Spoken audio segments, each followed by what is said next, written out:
Great. I call to order the regular board meeting of the Board of Education for Park Ridge-Niles School District 64 for Thursday, December 10th, 2020. Carol, can you call roll, please? Little, absent. Sotos, absent. Biagi. Here. Pearl. Here. Salas here. Riles. Here. Sanchez. Here. Quorum present. Okay, as we have stated for many months now, due to COVID-19, it is prudent to have the meeting remotely instead of in person, and we are following all guidelines identified by the state. So the administration has asked us to go into closed session tonight under 2C1 and 2C2 to discuss employment, compensation, discipline, performance, or dismissal of specific employees, and also to discuss collective negotiating matters under the Illinois Open Meetings Act. So I will entertain a motion to go into closed session. So moved. Is there a second? Second. Great. Larry's got the motion and Fred's got the second. And just for the record to reflect, Tom is present now as well too. Tom Sotos is here. Is there any discussion on that motion? Okay, if not, we'll take roll call. Okay, Biagi. Yes. Salas, yes. Pearl. Yes. Riles. Yes. Sotos. Yes. Sanchez. Yes. Motion carries. Okay, thank you. We'll see you on the other side. Thank you. Good evening, everyone. The board is back in open session right now.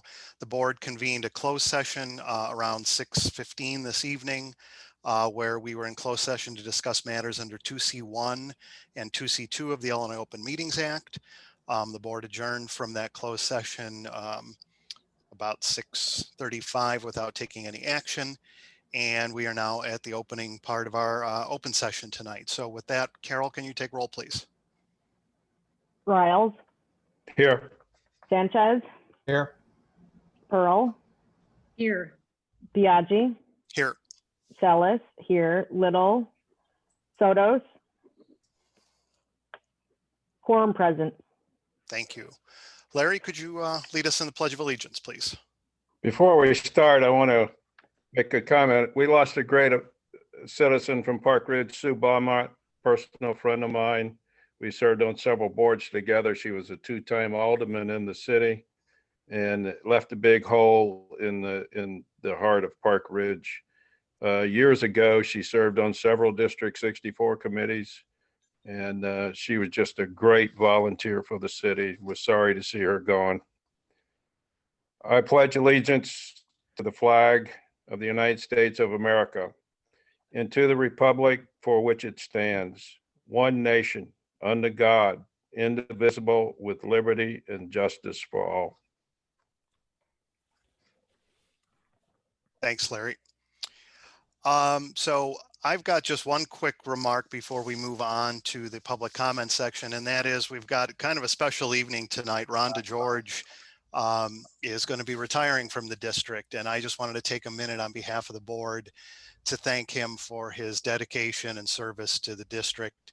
Ron, you came in at a time when the district had a lot of issues going on in your neck of the woods, and you were here for all of these big changes over the last several years, and you're going to leave a pretty big lasting impression on the district. And I just want to tell you how much we appreciate everything you've done over these last several years. So thank you.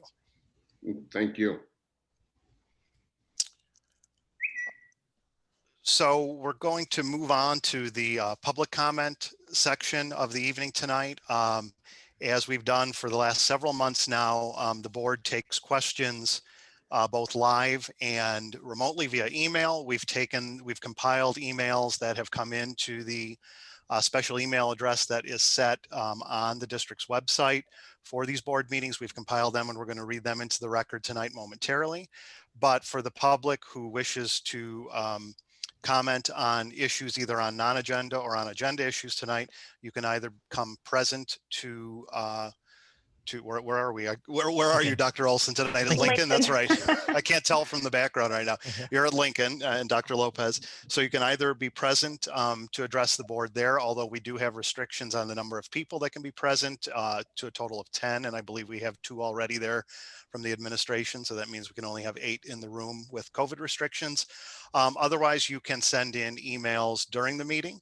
and we will either read them during non-agenda time, which is right now, or we can read them if your email is on a particular agenda item that the board is addressing this evening. So with that, I'm going to read our normal statement, and then I'm going to ask Natasha to read what we have received so far. Each speaker is given 3 minutes to address the board. Comments may be made on almost any matter related to the operation of schools. Each person appearing before the board will be treated with courtesy and respect, and the board requests the same in return.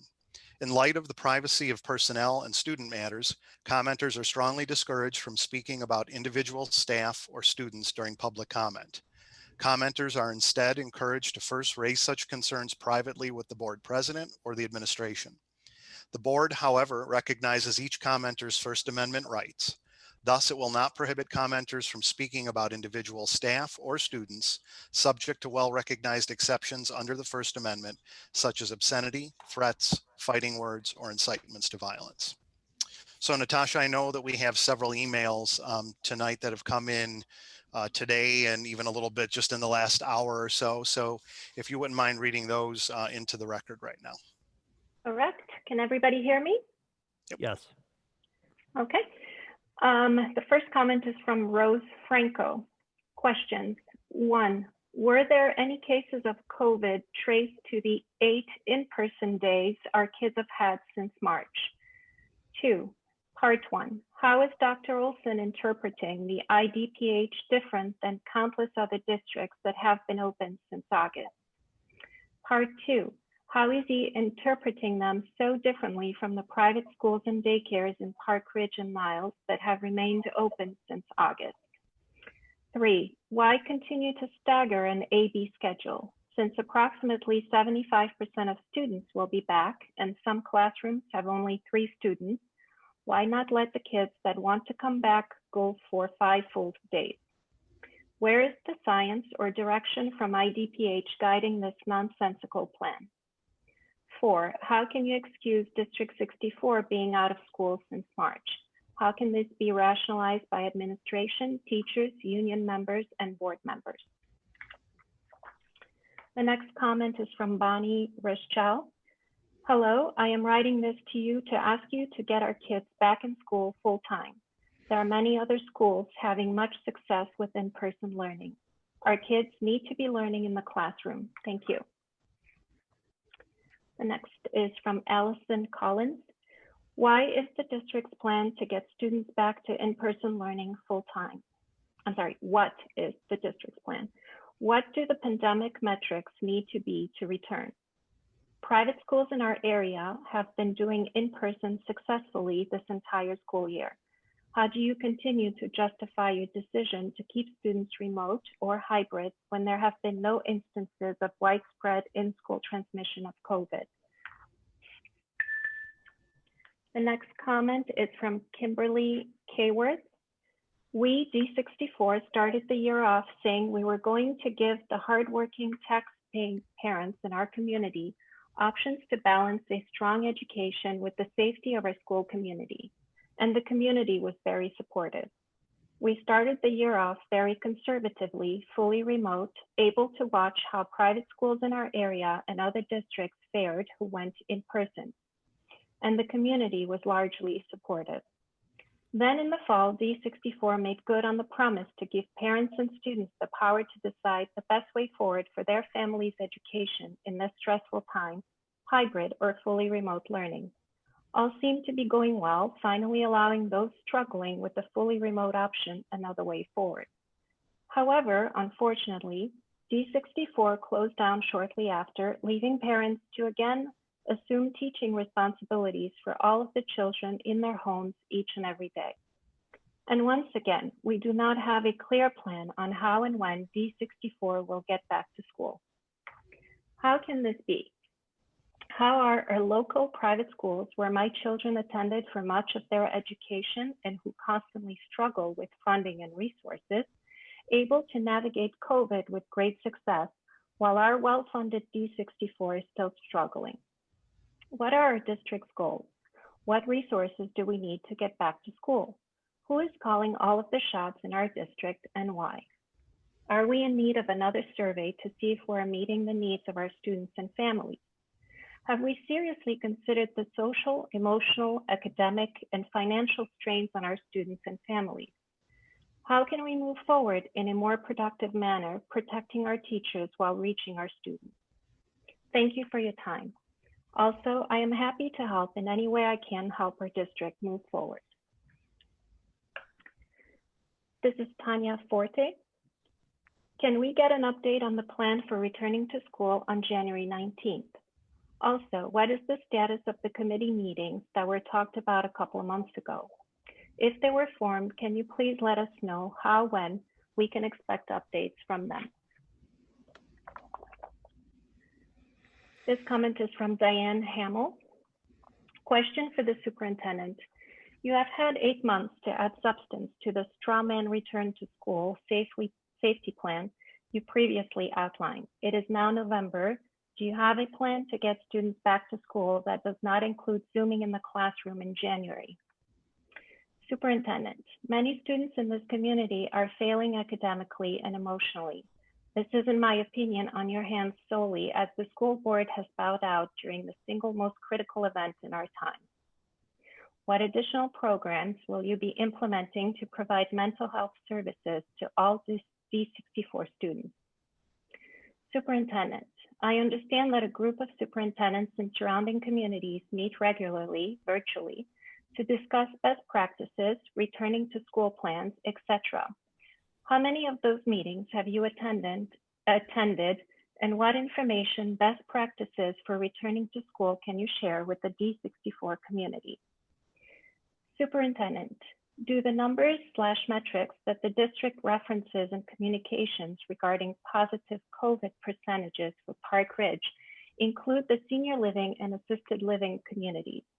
I understand the sources from which the numbers are obtained, but would like to know if the numbers included senior living communities like the Summit.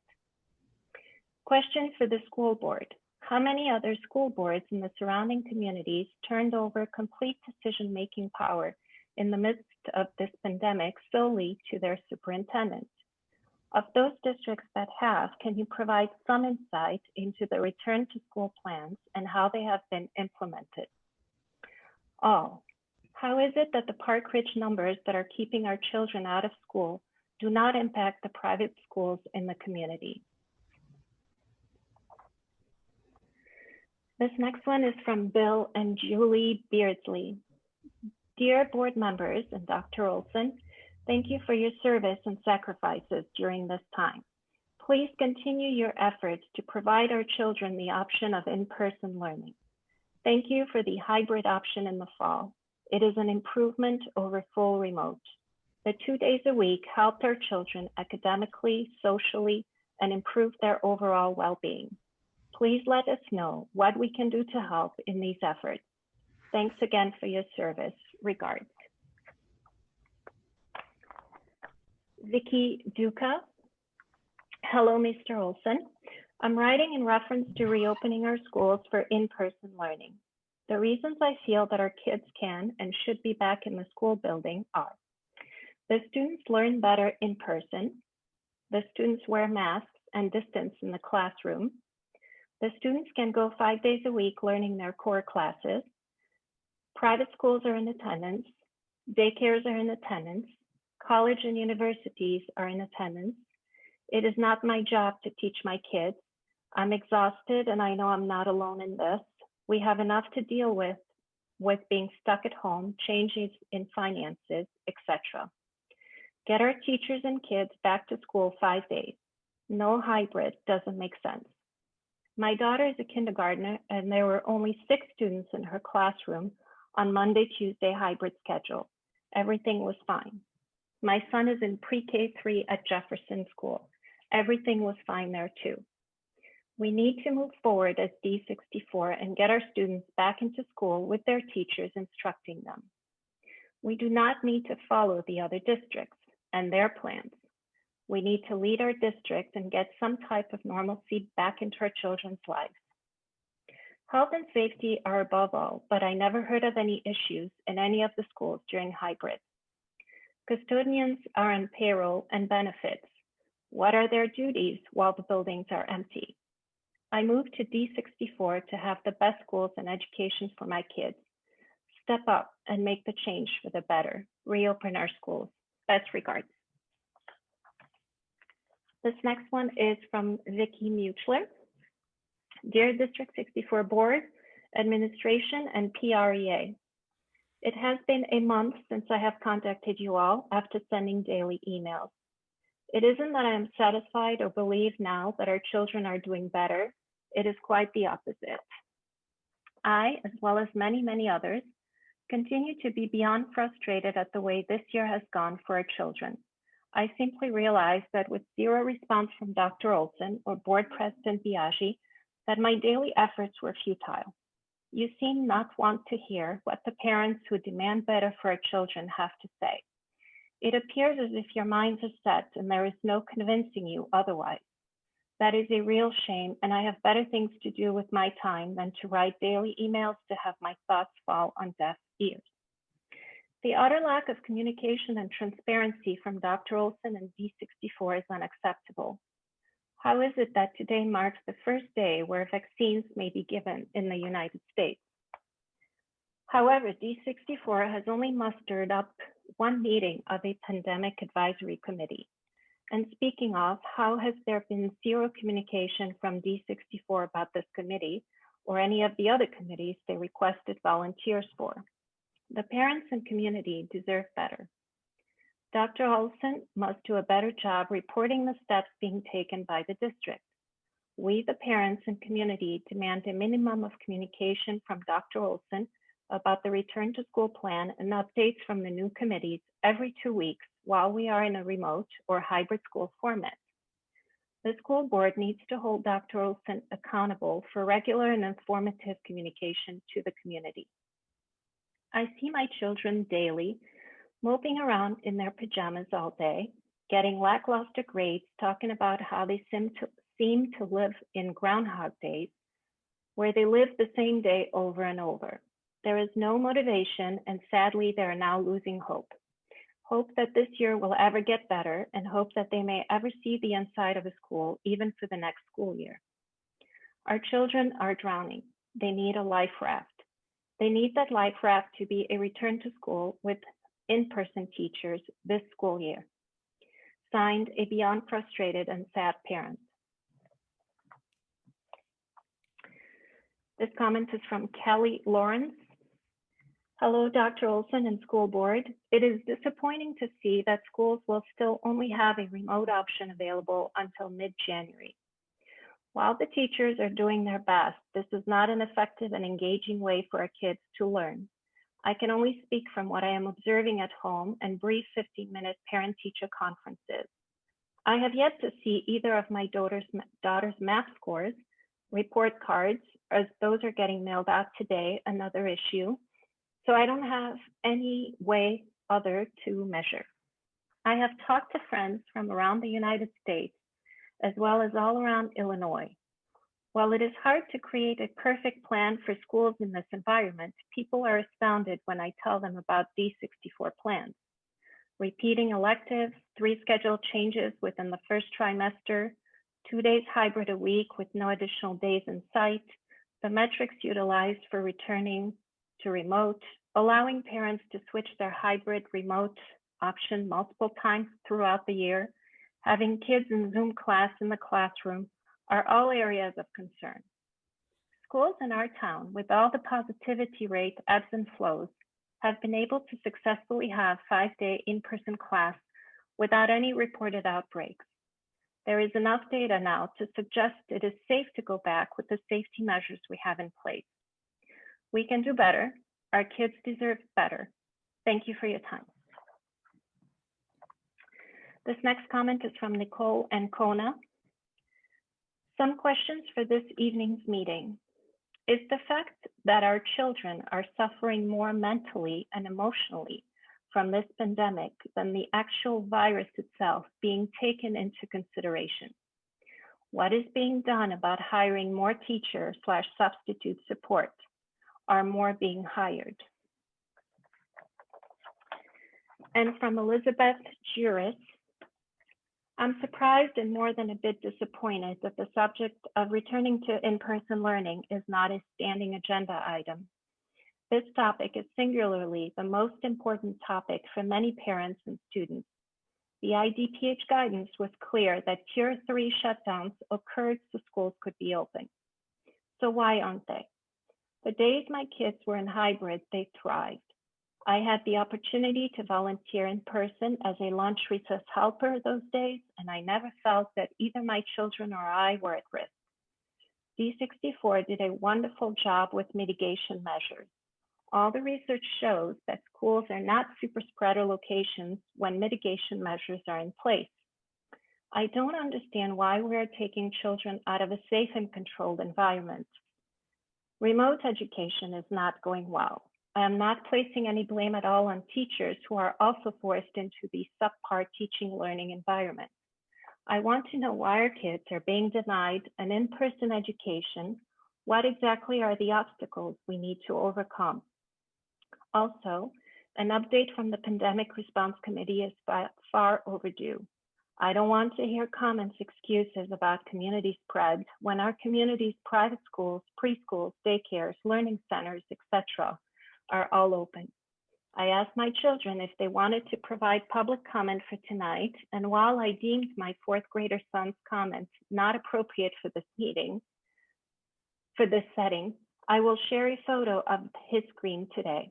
It is a math test with angry red scribbles all over it. That is remote learning. Please, our kids are begging to come back in person. And that concludes tonight's public comments on non-agenda items. Thanks, Natasha.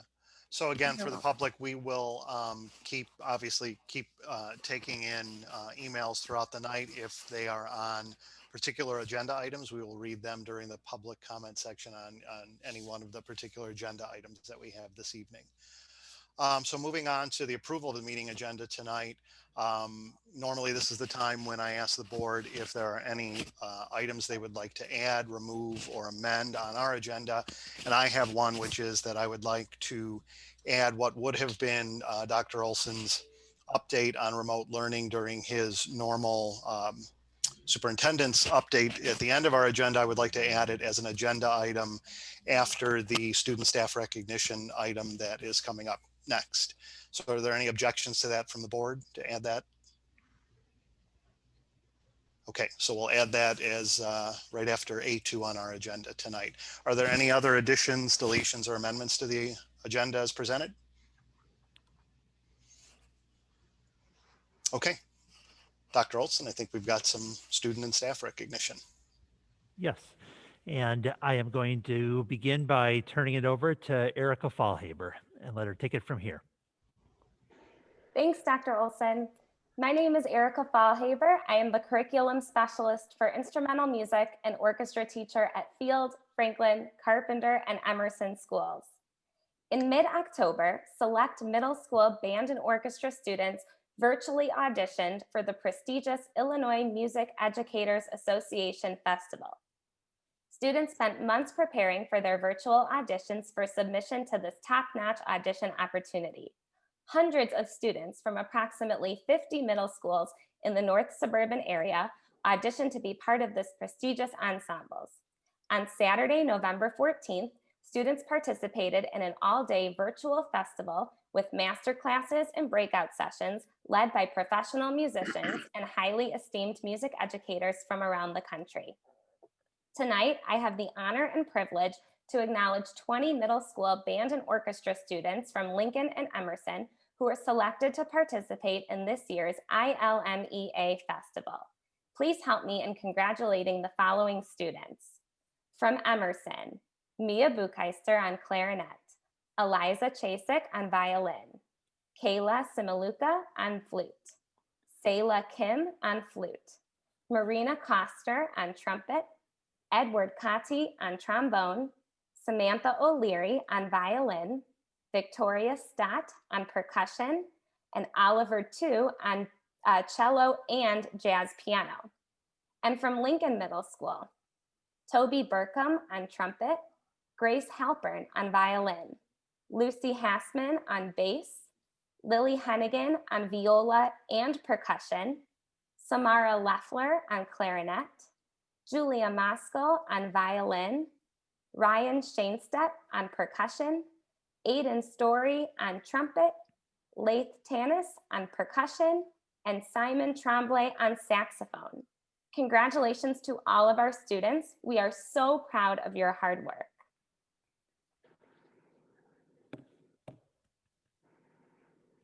Next, the group you are about to hear are members from the Emerson Chamber Orchestra.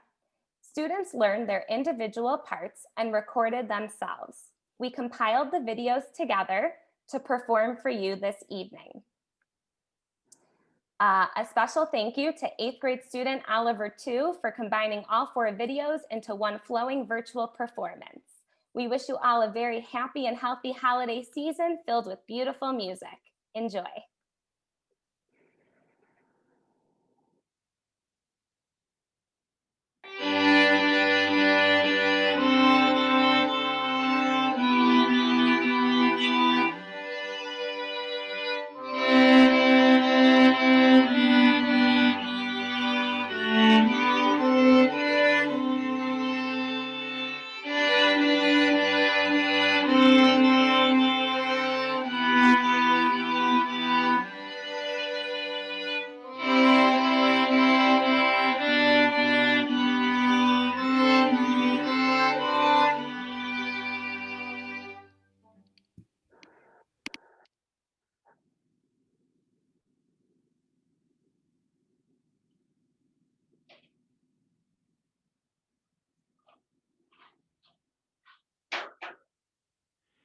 Erica, it's no longer playing.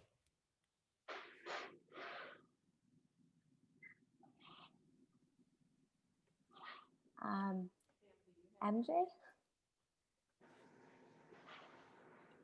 Oh, So we were able to it's get through the finished, first didn't song. it? It's, Oh, no, still okay. I'll play it there's a again. couple songs. Okay.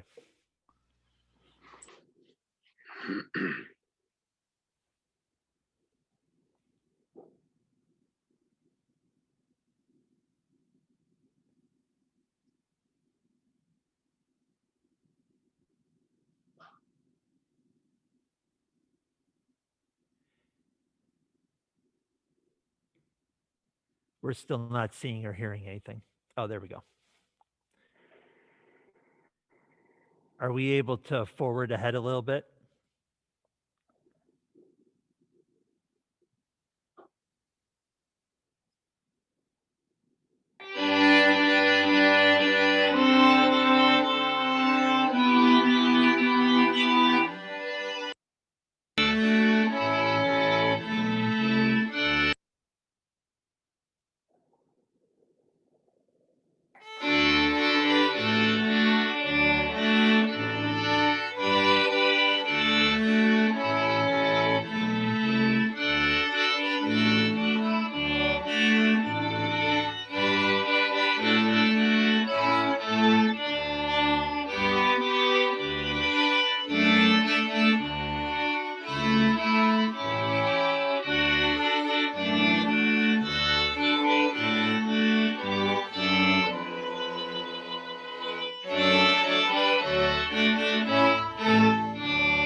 Okay, thanks, MJ. That was everything. Erica, anything else to share? That's all. Thank you for having us. No, thank you. And, obviously we are very proud of all of our students. I know that it was more challenging for them this year with MEA and, they really had to adjust, and it's great that so many students still participated.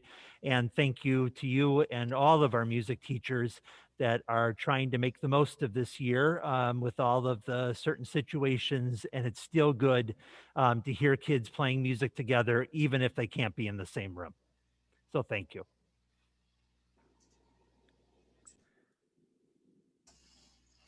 Thanks, Erica. And bravo to the students as well. Okay, I think we will move now on, Dr. Olson, to your update on remote learning. Sure. So I only have a couple updates for the board.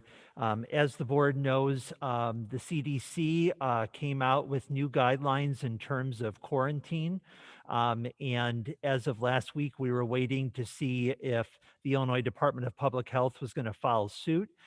They have indicated that they are going to support the CDC, but they have not come out with their official statement yet.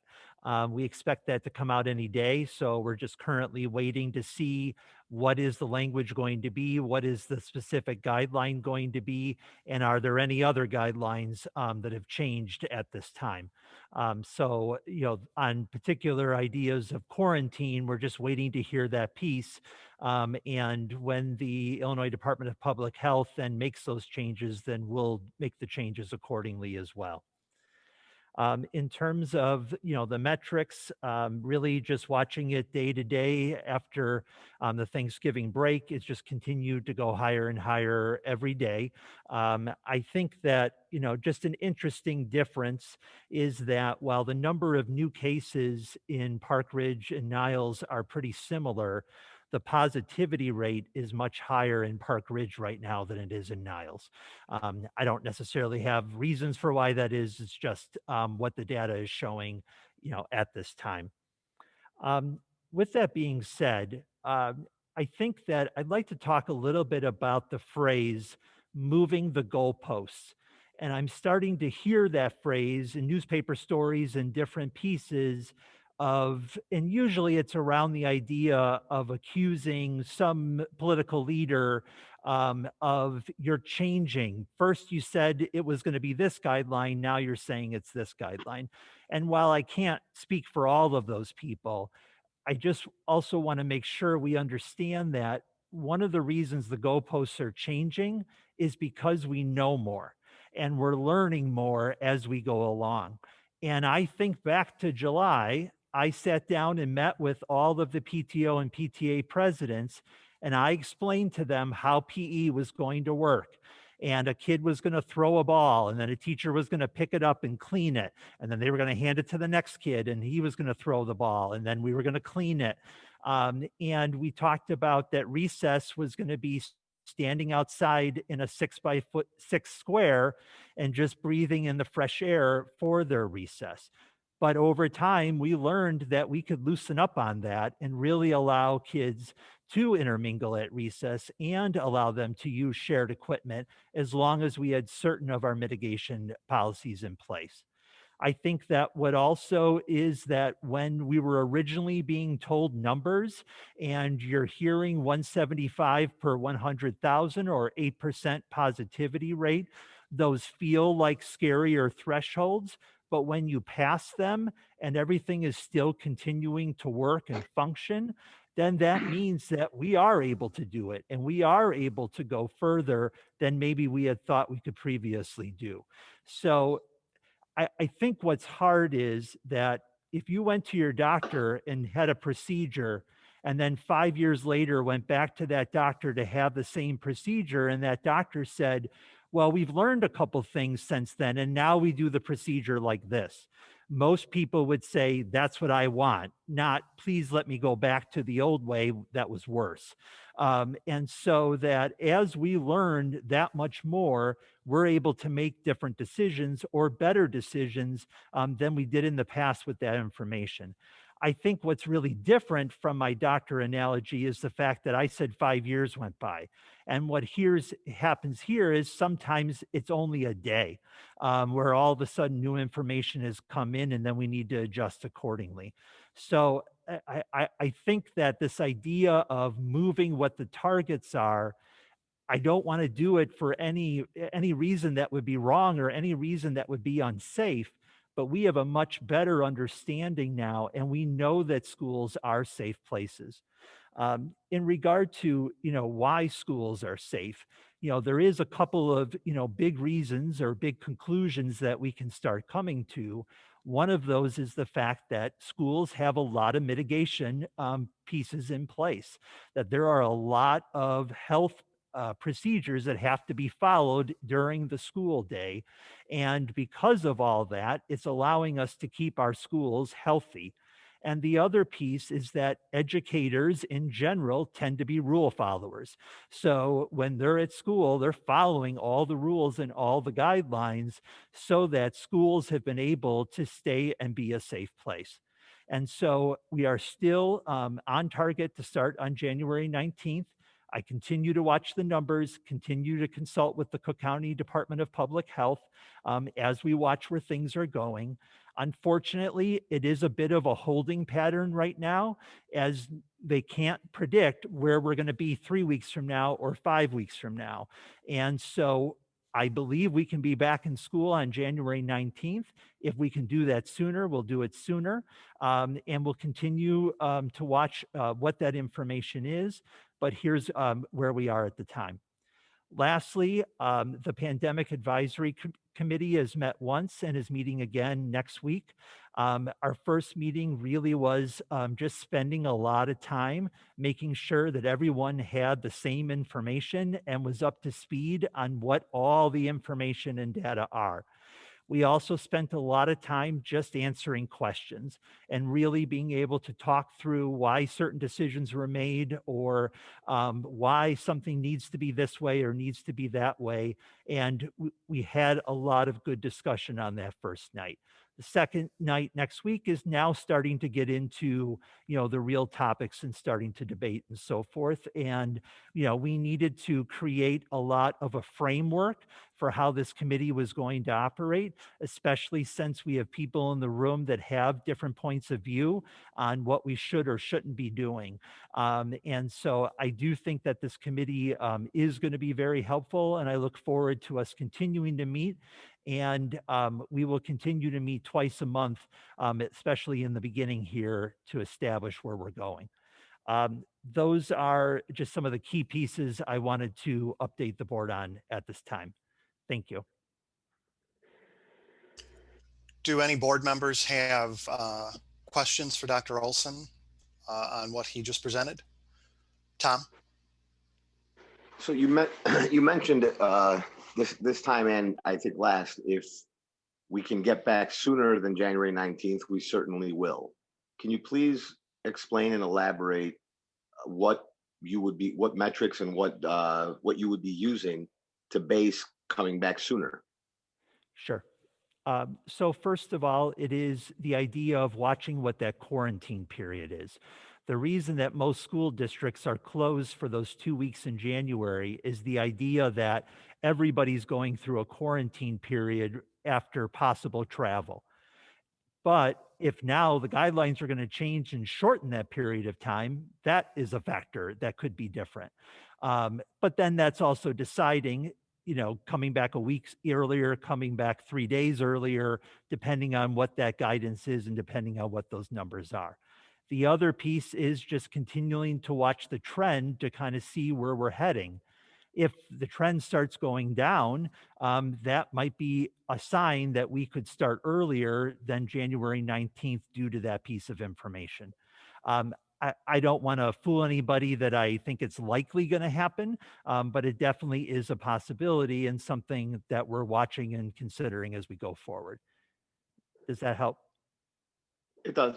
Okay. What is the specific number that you use to decide whether the trend is going up or down, and in which direction you feel that And how far off that number do we have to be for you to feel confident to move up those dates and get back to school sooner? Sure. So a lot of this obviously is following along with the Cook County Department of Public Health and how they are and what their guidance is. And that guidance so far has been they typically want to see a 2-week period. What happened in those 2 weeks? If we can see a trend over 2 weeks that's starting to head down, that's a very good sign. If looking over the 2 weeks, we can see the trend going up, then that's a concern. And so obviously they're looking at a larger picture, but they're putting it in 2-week chunks as they're watching what's going on. So if I wanted to go back to school tomorrow, then if I were talking to Cook County, they'd want to talk about the last 2 weeks from tomorrow. In terms of what numbers are we specifically looking at, the number of cases per number of new cases per 100,000 and that positivity rate are the two key numbers. Now, when I'm talking to Cook County, they're bringing in other numbers like what's going on in the hospitals, what the spread is currently in the larger county. Those kinds of things factor into their advice that they might be giving at that time. But those are the key things that we're watching.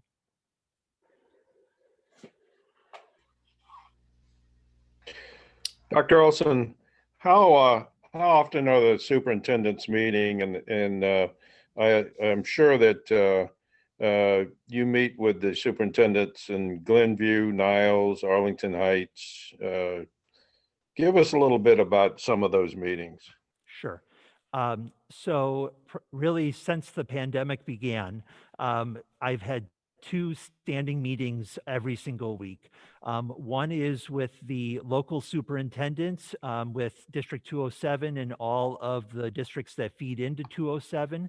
So we meet once a week just so that we can talk through our particular issues to this area and how that they are affecting us.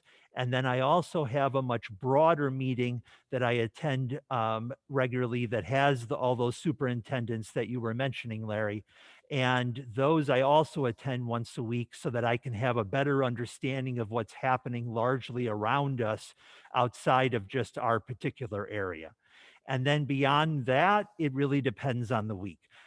There are certain webinars or certain pieces that we as superintendents are regularly signed up for and attend, and those are on a variety of different topics in terms of COVID-19 and our response to it.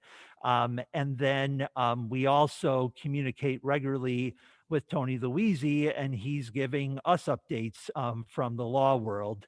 And we talk on a weekly basis as well, sometimes daily, depending on the circumstances. Does that answer your question? Thank you. That's great. Okay.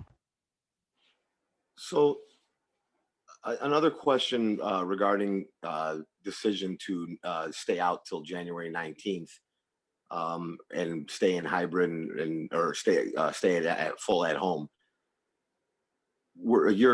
From what you said, you were using you weren't using the Illinois School Board recommendations because they really haven't given any. They've basically just said look at other stuff.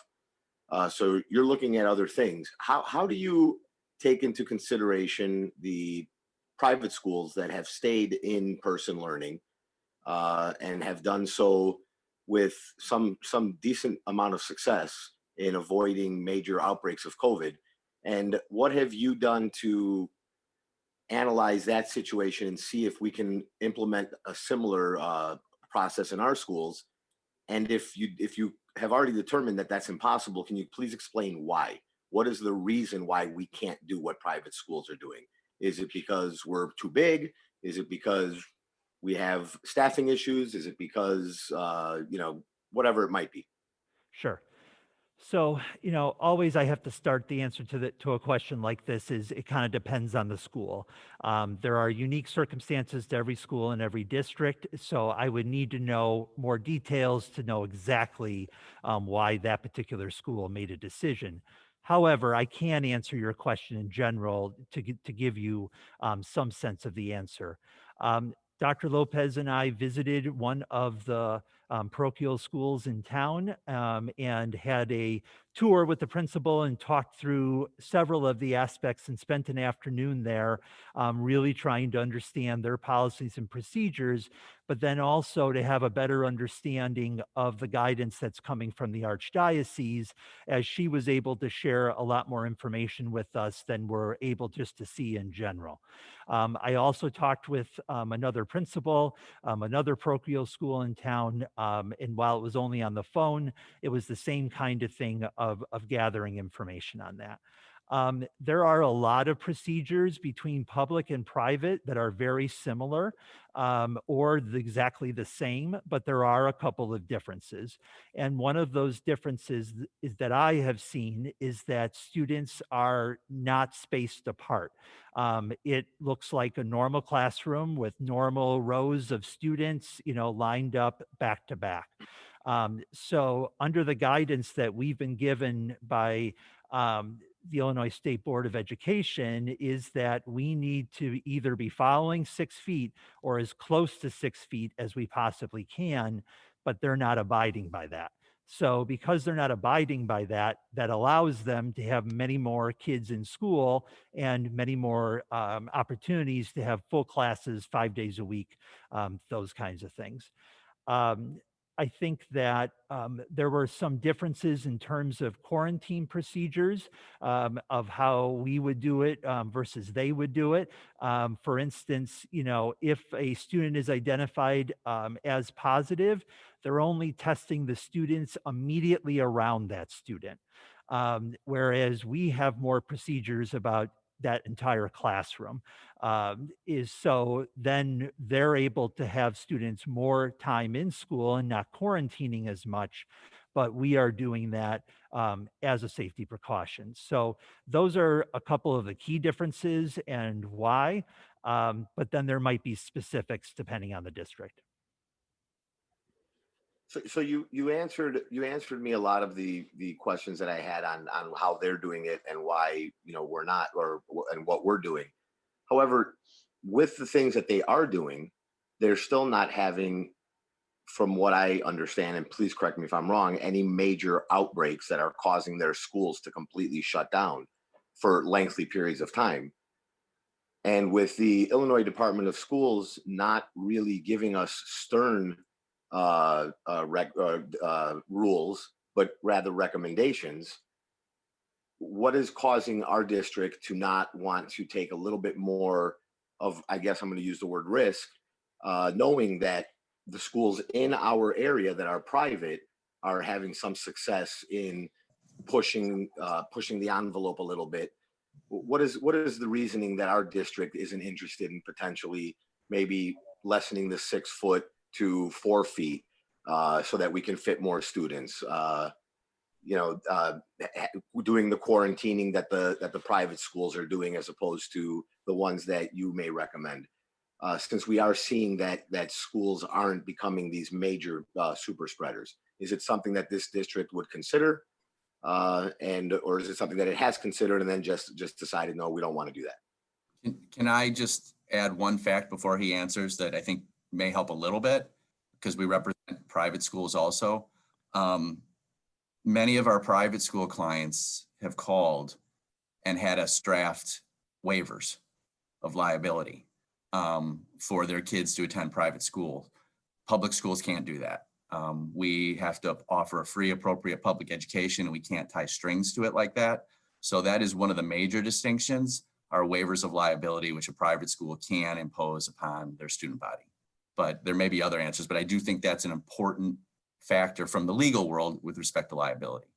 So since you brought that up, are you saying that if we, I'm trying to figure out, since the Illinois Department of Schools has not given us any stringent rules, if we were to go to 4 feet instead of 6 feet and quarantine only one class instead of the whole entire wing of the school, that would subject District 64 to potential lawsuits from parents whose children contract COVID, or a teacher or a parent, or something even worse?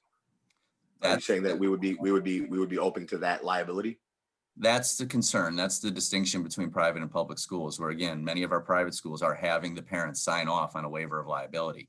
So Whether I know, I understood that. I'm Yeah, asking, at the end of the I'm day- asking specifically, have there been any lawsuits against public schools that have stayed open as of yet? And is it a real concern for our district that we should, as a school board, as a school board member, that I should be, extremely fearful of, that we are exposing ourselves if we do open our schools, What- not really understanding who's telling us we can't. First of all, it's a novel issue, right? This is the first time in 100 years we've dealt with this. But what persuaded many school districts that they were very worried about liability is when your insurance company, including yours, basically wrote all the school districts a letter saying you have no coverage for COVID-related cases. So there's the liability issue and the fact that they will in no way help you with legal fees, nor will they cover any kind of damages related to a COVID-related incident. They backed out completely. And as soon as those letters were sent out to many districts, that's where the risk of liability became very real for many school districts, knowing that, number one, it's an unknown, it's never happened before. And number two, your biggest protection, which is your insurance company, basically backed out and said you have no coverage for it. Did our insurance company in fact do that? Yes. So our district does not have coverage if someone were to sue us for a COVID-related injury. Correct. And that is for students, parents, and teachers alike, and staff members, and so on and so forth. Anyone that is within our building. They've excluded all coverage, both cover defense, your legal bills, and of liability for any COVID-related transmission or death or injury that would happen at school. So irregardless of whether we would win the case or not, we would be on the hook with taxpayer dollars to hire an attorney to defend it, however long that may take. 100% correct. Yes.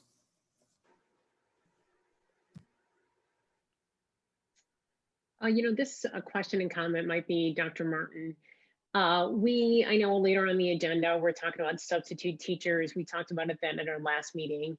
I think I noted was it last Friday's memo or the one before? I don't know, I'm losing track of time. But there was a plea, for if there's anyone interested in serving as a sub, we're looking for substitute teachers. Did we draw up any applications from that? We have received in the last week, I've received 2. Okay. And I think this is, there was some of the public comments were about resources and obstacles. I think if we as a community can help out with that, that will be a big help to the district in opening and keeping our schools open.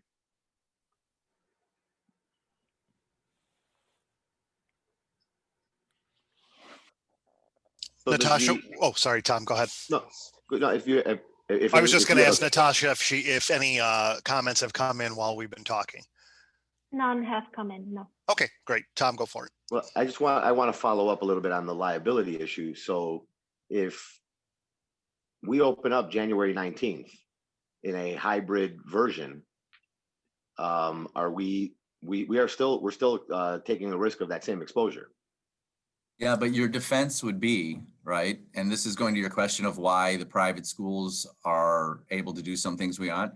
The best defense that you can have in this kind of case is that we have strictly adhered to the Illinois Department of Public Health's guidance for schools. So if you got sued and we went into court, we'd have two main arguments. Number one, tort immunity. That would be our first argument to see if we can get it knocked out of court right away based on the Tort Immunity Act. Number two would be that the standard of care put out by the professionals, the Illinois Department of Public Health and the Cook County Health Department, is something that we followed and we strictly adhered to. I think that would be our two defenses to liability. But Tom, as you know, as an attorney, sometimes the damages of the case are not even the most expensive part of the case, right? Especially which brings me to my next statement. We have the defense of tort immunity either way, whether we follow the full hybrid or the partial following IDPH. So it's really the one issue. And back to my original statement from about 3 minutes ago, the exposure is still there and we don't have insurance coverage to even if we do follow the government's recommendations and we try to bring that up as a defense, we still have to defend it. And we don't have an insurance company paying that defense fee. So going on your last statement, that me as an attorney and other attorneys here and listening know that sometimes it's the legal fees that cost more than the actual damages. We're still on the hook for those legal fees, even after the 19th in a hybrid version.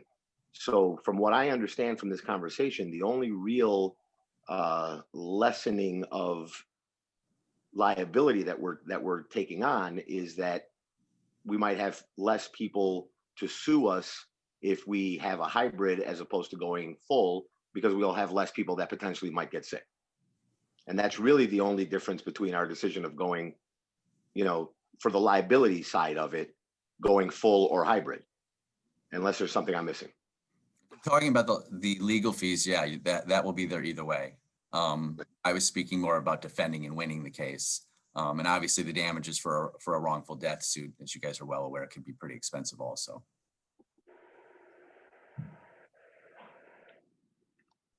The one defense is still there on, regardless of which way we go. So it's adding the second defense of following the IDPH guidelines. Yeah, and practically speaking, that by following the IDPH guidelines, you are creating a safe environment where hopefully you're not going to have that many people get sick. So you're limiting your risk by the fact that you're limiting the ability for people to get sick by, following the rules. So but at the end of the day, we're taking a large risk by opening up as full in person, and we're still taking a risk by opening up remotely. We're still risking taxpayer dollars either way. There's definitely a risk, but Okay. School districts do need to move forward and assess that risk and do the best they can and follow the rules. And I'm not advocating against in person. I'm just letting you know the lay of the land that's out there and why a lot of school districts got very worried when their insurance companies pulled out for that coverage. So my final question / comment is, this was very educational for me. I have expressed my interest in being more involved in the decision making on COVID related issues. And after having this discussion tonight and elaborating a little bit more so other people can fully understand the liability issues, I feel that the board has an actual obligation now, and has had it all this time, to be a lot more involved because of the exposure of liability to our district and to our taxpayers. And I don't think it's fair that Dr. Olson take on that burden by himself. So I'm just laying it out there one more time that I'd like to see this board get a little bit more involved in these decisions, because if something does happen, it can become a liability to this district, regardless of whether we're following IDPH required recommendations or not. And we're going to be put in a position where we're going to have to decide, how we're going to pay for defending it, because apparently we don't have insurance coverage right now. So it's the elephant in the room, Tom, that we've been talking about for months and months now, but I would push this back on you. You said that the board should be more involved in the decision making, and I take that to mean we should vote on the decisions. Is that what you're saying, or are you saying that we should be in the day-to-day conversations with Dr. Olson about, the operational issues that he's dealing with, or both?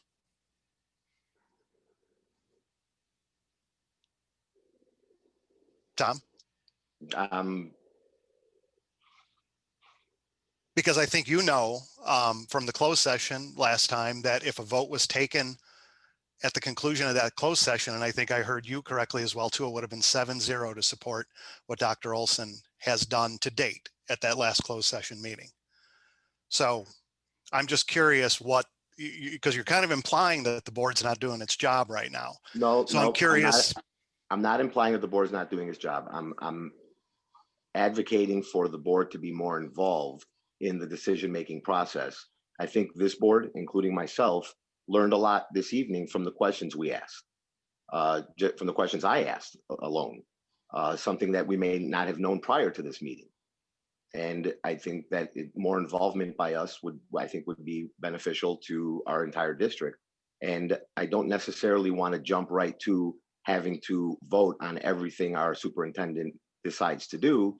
However, if there's something in between, I would like that as a stepping stone to moving forward. And then maybe potentially considering voting if we fell down the road that we had to. But there is an issue of how, the interpretation of what we should be doing right now in the first place. And we're not quite sure if we should be voting or if we shouldn't be voting. And I'd like to know how many districts are voting or not voting, how many superintendents are doing this all on their own, how many districts are maybe not voting but are giving a consensus on decisions to the superintendent prior to a decision being made. But I think we're getting to a point now where things are getting to a point where our superintendent may come back January 19th and say, I want to open up full hybrid or full in school, no more remote, no hybrid, nothing. And I think as a board, we should be a little concerned of that if something doesn't come down from the federal government that protects us, if our insurance companies aren't going to step up. So it's the opposite of some of the concerns that some of our residents are having, but it's also on the other end. So I'm just a little concerned with the liability issues going on now. And, if maybe our, legal team can answer if we keep letting the superintendent make that decision, are we actually as a board exposing ourselves as a board by not making those decisions? I'd like to know that answer as well.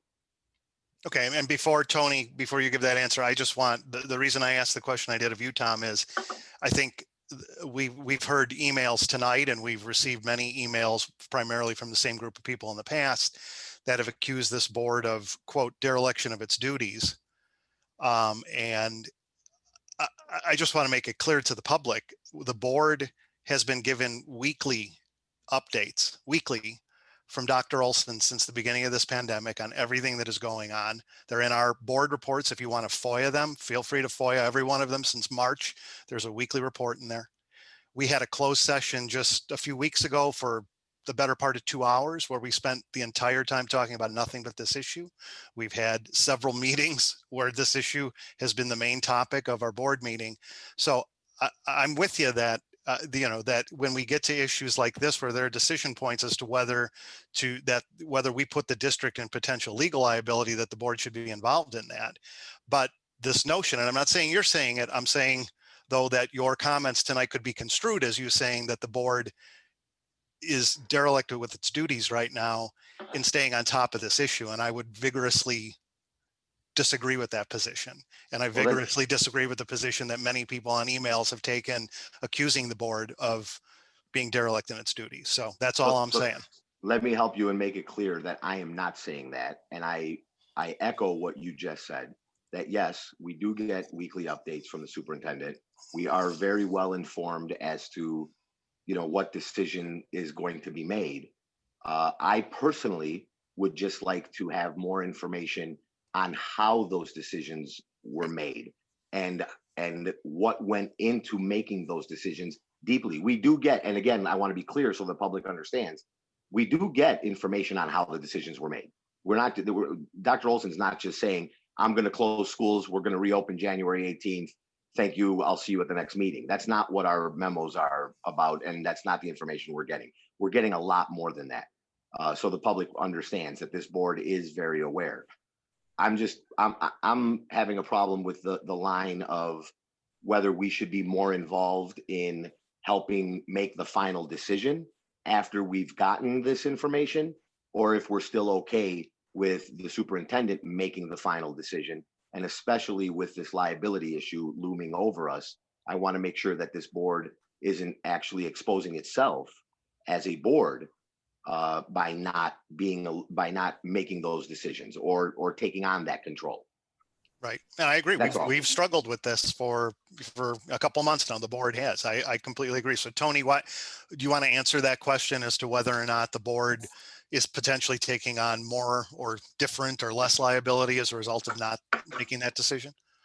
No, You're not taking it, whether it's because as we've talked about in the past, the school code has given that authority to the superintendent. If you guys agreed with the policy, obviously you can take that back if you want and vote, but it would not change the analysis regarding liability, whether or not you guys voted on opening or closing schools. You guys would all be treated the same. Dr. Olson's working in the scope of his employment. Certainly opening and closing schools is within the purview of the board. So either way you go, there's not going to be any difference in liability. And to answer your other question, Tom, districts are handling it all different ways. Many districts have deferred to the superintendent or following the lead. Other districts, the board has chosen to vote when they're opening and closing. And others have done a hybrid where they vote on the big pieces, but they do defer to the discretion of the superintendent on certain day-to-day closures and building closures and things like that. So it's kind of across the board. And Tony, are you seeing some, I know I've read about some, so I'm assuming you've seen some personally and maybe have heard about it just in the industry, that there are boards that have disagreed with their superintendent and gone, zigged instead of zagged with wherever the superintendent went, right? Exactly. Yeah, where the superintendent has made a recommendation and the board has, vehemently disagreed. And has either asked the superintendent reconsider or has voted theirself, and then the superintendents have carried out the board's directive. And so the public is clear. Can you please just reiterate to everybody that even though this board has decided to allow our superintendent to make the final decisions, we still haven't relinquished our right to step in and disagree and say, no, you can't do it. If this board decided to call a meeting or at a meeting decided they didn't like what a superintendent was doing, through the appropriate process, this board can step up and trump any decision he made and undo it or not allow him to do it. Correct. So just because we've agreed, just because the board has agreed to allow the superintendent to move the way he's moving now, doesn't mean that we can't stop that at any time, and we can't actually stop a decision at any time. Correct. Okay. The only caveat I just wanted to also add to Rick's comment about the closed session. We did have discussions in closed session at that meeting, but it was specific to employee issues and labor issues, which is why it was a closed session meeting. Yeah, whatever discussions were in that closed session that had anything to do with the board and COVID were how this discussion was affecting those labor issues. The questions I'm asking now are how this discussion affects our schools, our students, and our taxpayers. Right. Correct. That's the reason I'm bringing it. That's the reason I'm bringing it up in open session, because I couldn't discuss that. I couldn't discuss that portion in closed. Exactly. Thank you. I just wanted to make sure that was clear to everybody. Yep. And to flip it, Tom, how the labor issues are affecting our COVID decisions as well, too, just to be blunt and candid. That was also discussed in that closed session. So yeah, I asked the question today that was, politely trying to get some of that information given to me as well. How much of our decision is based on not being able to staff our schools? How much of it is based on, not having enough, we have issues where if a teacher gets sick, they have to quarantine for 14 days. There's potentially good news that can be dropped down to 7 or 9, but that's something that we'll deal with in the future, not current. But there's many issues as to why we haven't been able to maybe go to school more often or for more hours or for more days.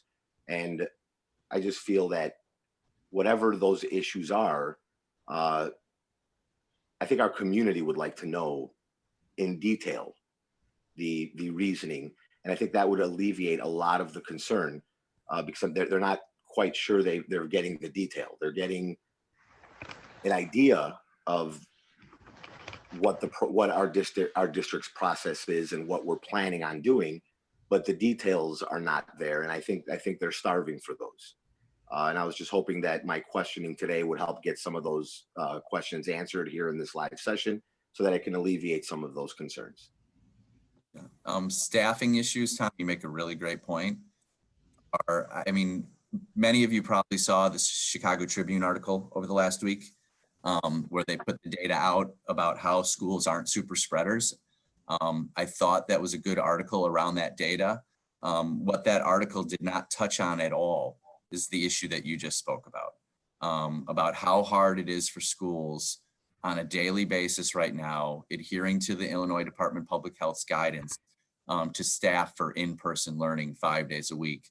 When you consider how many staff members have asked for accommodations or had to take leaves due to underlying conditions. When we do have an incident in school, usually coming from outside, it's usually not spread at school. The rules that we do have to follow about quarantining and excluding people. And we'll talk about this a little bit later, there's the symptom checks, right? Every day people are symptom checking, which could then exclude them from coming to work. And then you combine all of that with the fact, and there was just an article today out there again of how critical the issue is about substitute teaching right now. And again, you have another agenda item up tonight to try to address that issue for your district. But that is a real issue right now, is the lack of substitutes and the high volume of absences that are occurring due to COVID-related issues. So that very good point. I just want to be a little clear that when I say staffing issues, and I'm glad you brought it up. There's a lot of reasons why we can't have certain teachers in our classrooms. There's certain teachers that just should not be there because of exposure and potential and risk and whatever their personal issues are. There's other issues where a teacher may have to travel to go see a sick family member of their own and then have to quarantine for 14 days on the way back. There's so many, with a district our size, with so many schools. I just wanted the public to understand, regardless of my personal position on whether schools should be open or not, that the logistics are really complex. And I think that's what they're starving for, is a little bit of understanding on those logistics, so that way someone's mind doesn't go run off and try to figure out, why we're doing what we're doing and then come up with their own reasoning. So I think if we were able to get a few more details out there and a little bit more logistics, we get a little bit of better understanding of why these decisions are being made. And I think tonight's meeting and this dialogue that we had over the last 20 minutes really helped get to that end. And I'm sure Dr. Olson can pick up from there and maybe send out a little bit more information to kind of wrap it all up in a nice little bow. And hopefully by January 19th, we can have a better understanding of how we can move forward for the rest of the 2021 portion of the school year. Can I make a quick suggestion? Oh, sorry. Go ahead, Natasha. No, we do have a public. Yeah, sure. Go ahead and read it. This one is from Kelly Lawrence. Hello. With the new data coming in, has there been any talk of the ISBE updating their guidelines? ISBE stands for Illinois State Board of Education. And I know we don't usually answer questions, but I mean, it's probably the Illinois Department of Public has been updating their guidelines on a weekly basis for the last 6 months. The document changes literally by the week, and they redline it in so that we can see the changes. The changes that are forthcoming that Dr. Olson spoke about earlier are around quarantine, potentially shortening those periods. And obviously the next big set of guidance that's probably going to be forthcoming in the next 4 to 6 weeks is going to revolve around vaccines. Hey, Tom, can you go on mute? I think we're getting some background noise. Thanks. Could I make a suggestion? You don't have to take this, but given the discussion that just went on tonight, is it possible, Dr. Olson, that we could take this, and maybe MJ, this is a question more for you, could we take this portion of the meeting and chop it into its own video that could be put on the district's website, apart from the entire board meeting, for an update, a community update on, remote learning? The part from when you started your presentation to to in a minute or so here when we end it. Yeah, we could do that. Okay. I think that might be question helpful. for I think Dr. it's a good Olson. idea. had a question about the Pandemic Advisory Committee. So you have that new committee, you met once, you're gonna meet in a couple of weeks. So I'm assuming there's overlap between that committee and then your pandemic planning team. So you're on the new, advisory committee, and so is Dr. Lopez, right? Yeah. So what do you envision the role of this new advisory committee to be? And are you going to give us more information about that? Are you going to make that info public? Are you going to make the committee members' names public? I mean, what's your plan for all of that? Sure. So I can share a couple things. I think one is that I feel that this group is now another vehicle that can be providing input, talking through the issues, and because we're bringing in different points of view to one committee and everybody's there, I think it gives an opportunity for us to talk in a different way than maybe we are able to do normally, because there are teachers and teacher assistants and parents and administrators. It allows there to be more of an understanding. For instance, even as at last week's meeting, there were parents asking teachers, well, how do you feel about this? Or, tell us how this is really playing out in the classroom. And then there were teachers asking parents, how do you feel, about this aspect of remote learning? So I think it is a good opportunity to have some more information to be able to bring to the table in order to make decisions. Kind of like I would, typically do. I think I shared this at the last meeting. If anybody walks into my office, if anybody emails me and says, I have an idea, or have you thought about this? Those are all things that I'm going to take in. So I feel that now I would need to be giving the board regular updates on what the pandemic committee is doing and talking about and so forth. And in terms of if there are certain, key points, then I think we could certainly do it at a board meeting or something like that, so that you could be fully up to date on whatever's occurring. I'll be honest with you, I've been a little hesitant about posting the names of the people on the committee. I have had a couple parents reach out to me and just honestly say, I'd like to know who's on the committee so that I can talk them into believing my point of view. So I think on the one hand, I'm a little concerned about that aspect. The other thing is that we know that, unfortunately, a portion of our community, it became, very ugly on social media in terms of what you believed. And so, these people are dedicating their time and dedicating, their thoughts and opinions to what's going on in the committee. And I would hate for them to be abused in any way for that time. So to be honest, I've been kind of going back and forth on that. And then how do you feel about a board member, a rotating board member, a different one each time, attending each of the meetings, similar to what we do for PT3? Yes, I think board members are welcome to attend anything, so I would welcome that too. What's the date of your next meeting? So it's this coming Wednesday, whatever that date is, 16, I think it is. And we can send, if Carol's interested, we could send, if the board's interested in us pursuing this, we can send somebody an invite and include them. Right, we should probably try to coordinate dates like we do for, the other, for Carol, PT3, right? Carol, if you don't mind, maybe we can just do like a rotating calendar where board members can sign up for a date. And then that way we're not having 2 or 3 board members showing up there and then having another issue. Right, something like a doodle poll. Well, just to be clear, before we make a decision from one board member, is the board in agreement with this? Is there any, objection to doing it this way?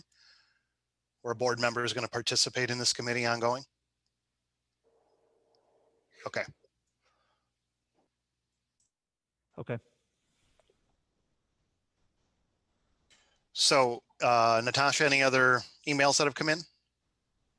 None for right now. Okay. Any other questions from the board before? I know we have a pretty packed agenda tonight as well too. I don't want to cut short this discussion because it's important, but we do have a lot of other stuff to tackle tonight and we're probably going to be here late. So any other questions from the board on this? This isn't a question. I just wanted to remind everyone that the points that people were touching on earlier, and Tony, about the procedure for the adoption and approval of the plan, that was, discussed before with our discussions of board policy 4:180, which was recently revised. And then there was talk about having the policy committee review that again. Our meeting is January 14th, I believe. Natasha, is that correct? January 8th. Oh, is it? Okay, January 8th. So the time and the link should be on the website if anyone wants to attend that. So that, may be a substantive discussion again about that. And So policy Carol, committee is going to be ready on that, Carol, for that meeting with something or no? Well, I mean, so that's the issue. We're going to discuss it. This is something that's been discussed at, I believe, at least, I don't know, maybe 6 meetings. I don't think I'm exaggerating. I think it has been, 2 or 3 policy committees, probably 3 board meetings. So we'll see what everyone's views are. And of course, all the board members of the public, anyone is welcome to attend. So Rick, it's not necessarily a redrafting of it. It's just a discussion of it. So okay. That's all. So All right, Carol, good. just to clarify, that policy that you're discussing is the policy that the board is relying on that gives Dr. Olson the authority to make these decisions without the board voting.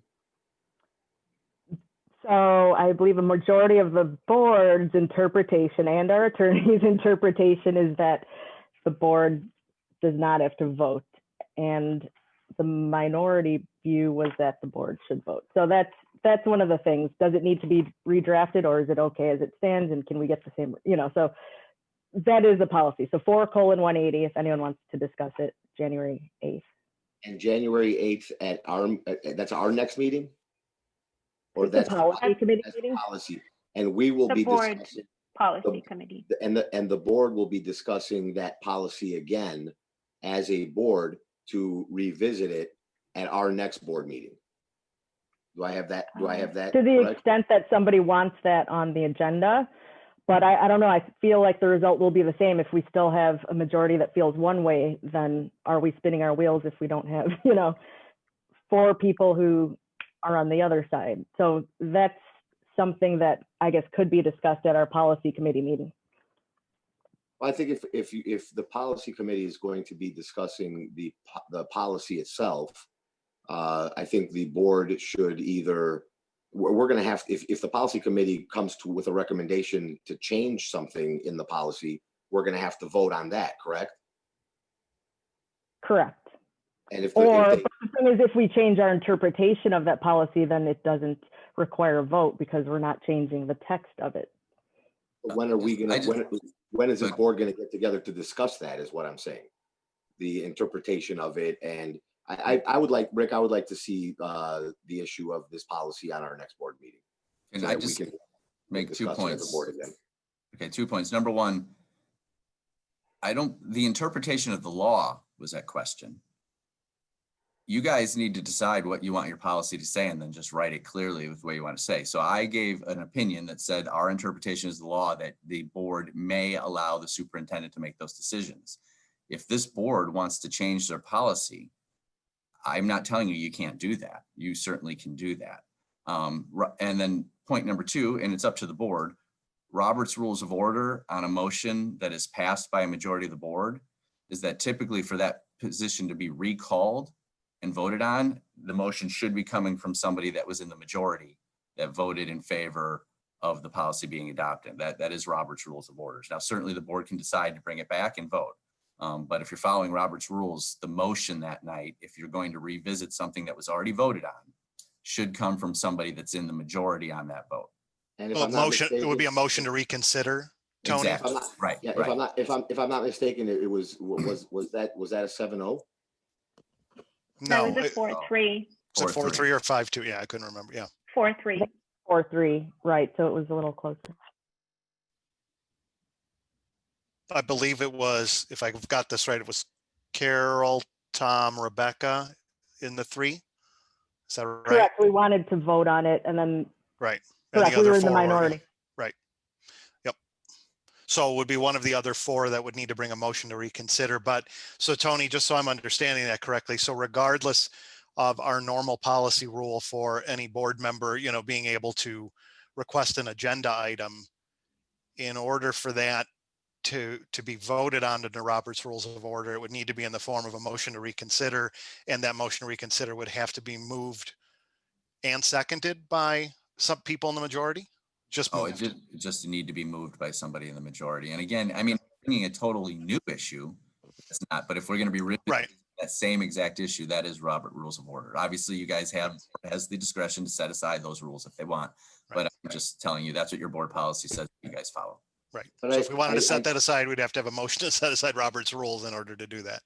But Rick, I think I still have the, I think I still can ask to have the issue of the policy put on the agenda for another review of it, and then maybe request the board to give another consensus of how we feel about the policy.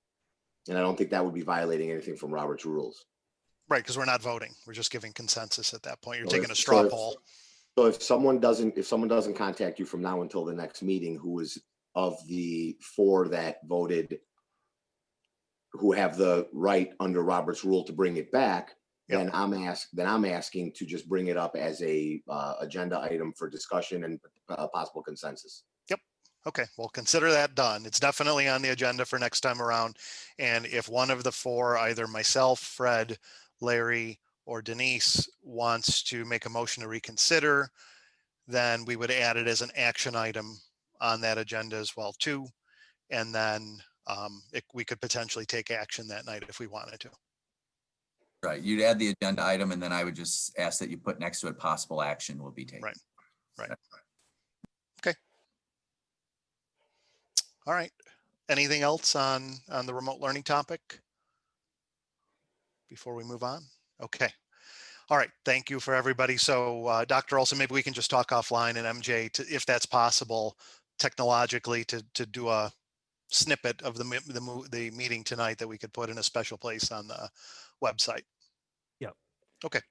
And we're also going to do the same thing with Dr. Lopez's presentation tonight as well. Yep. I figured that was the case. Great.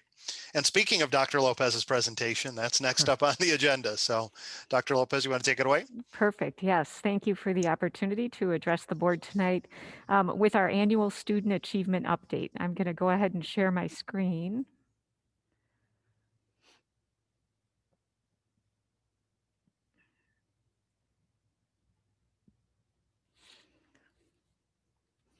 Here we go. And in our annual student achievement update, we look at both the achievement of students and also at their growth. We typically use national norms to review our achievement scores on each test. And our growth scores really tell us how much our students are growing compared to students in other schools across the nation.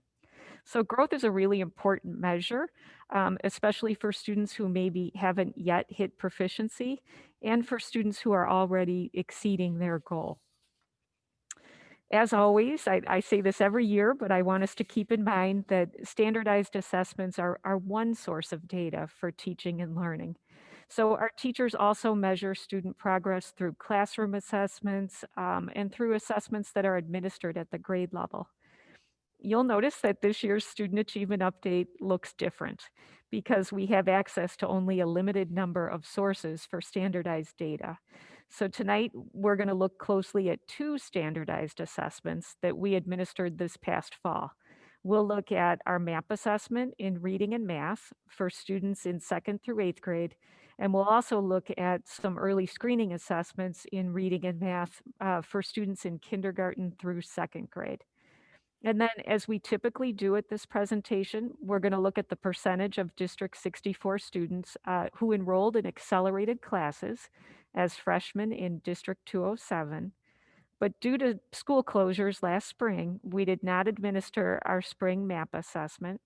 And then the Illinois State Board of Education canceled our state assessments, which include the Illinois Assessment of Readiness, the IAR, and the Illinois Science Assessment.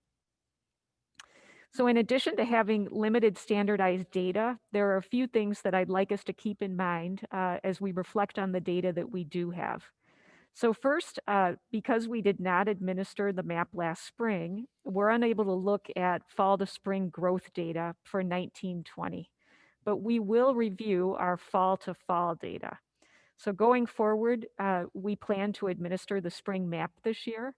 So at the end of this year, we can look at our fall to spring data.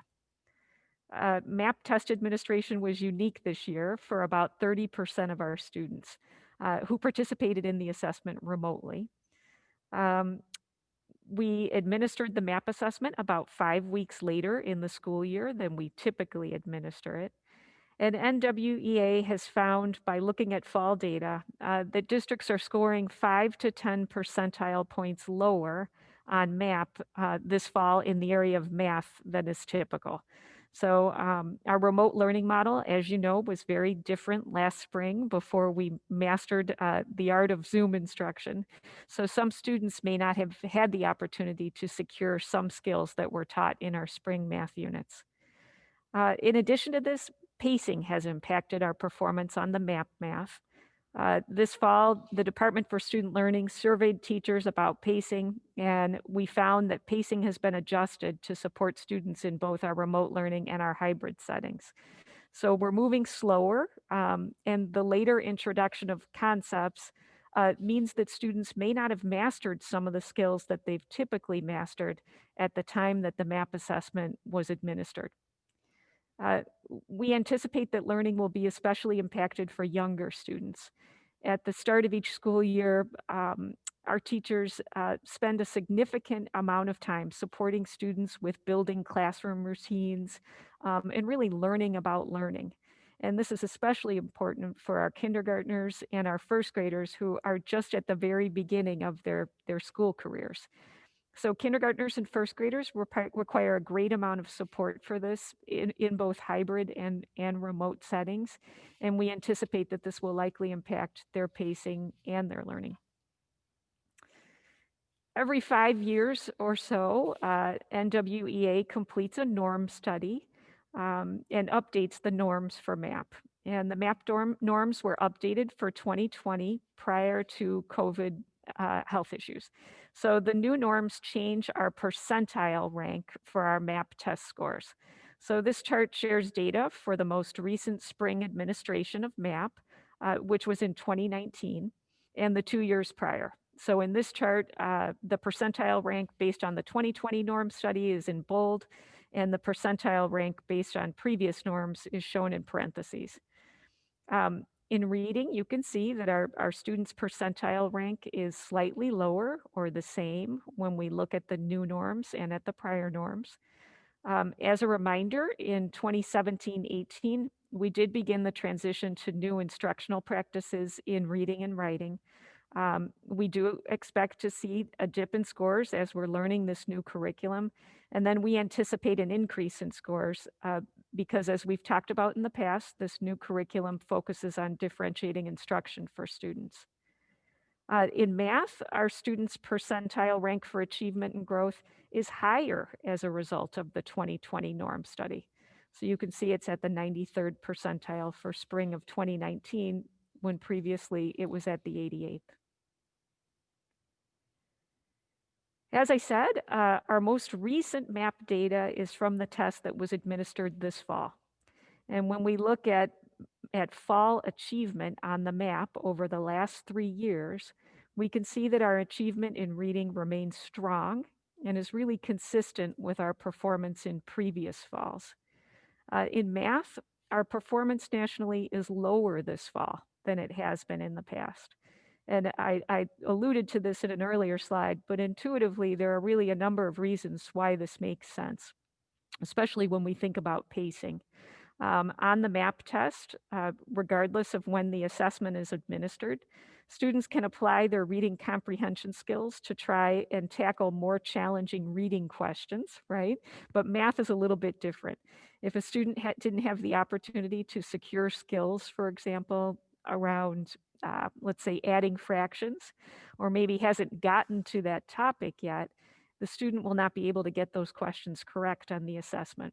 So pacing has a more significant impact on performance on a math test.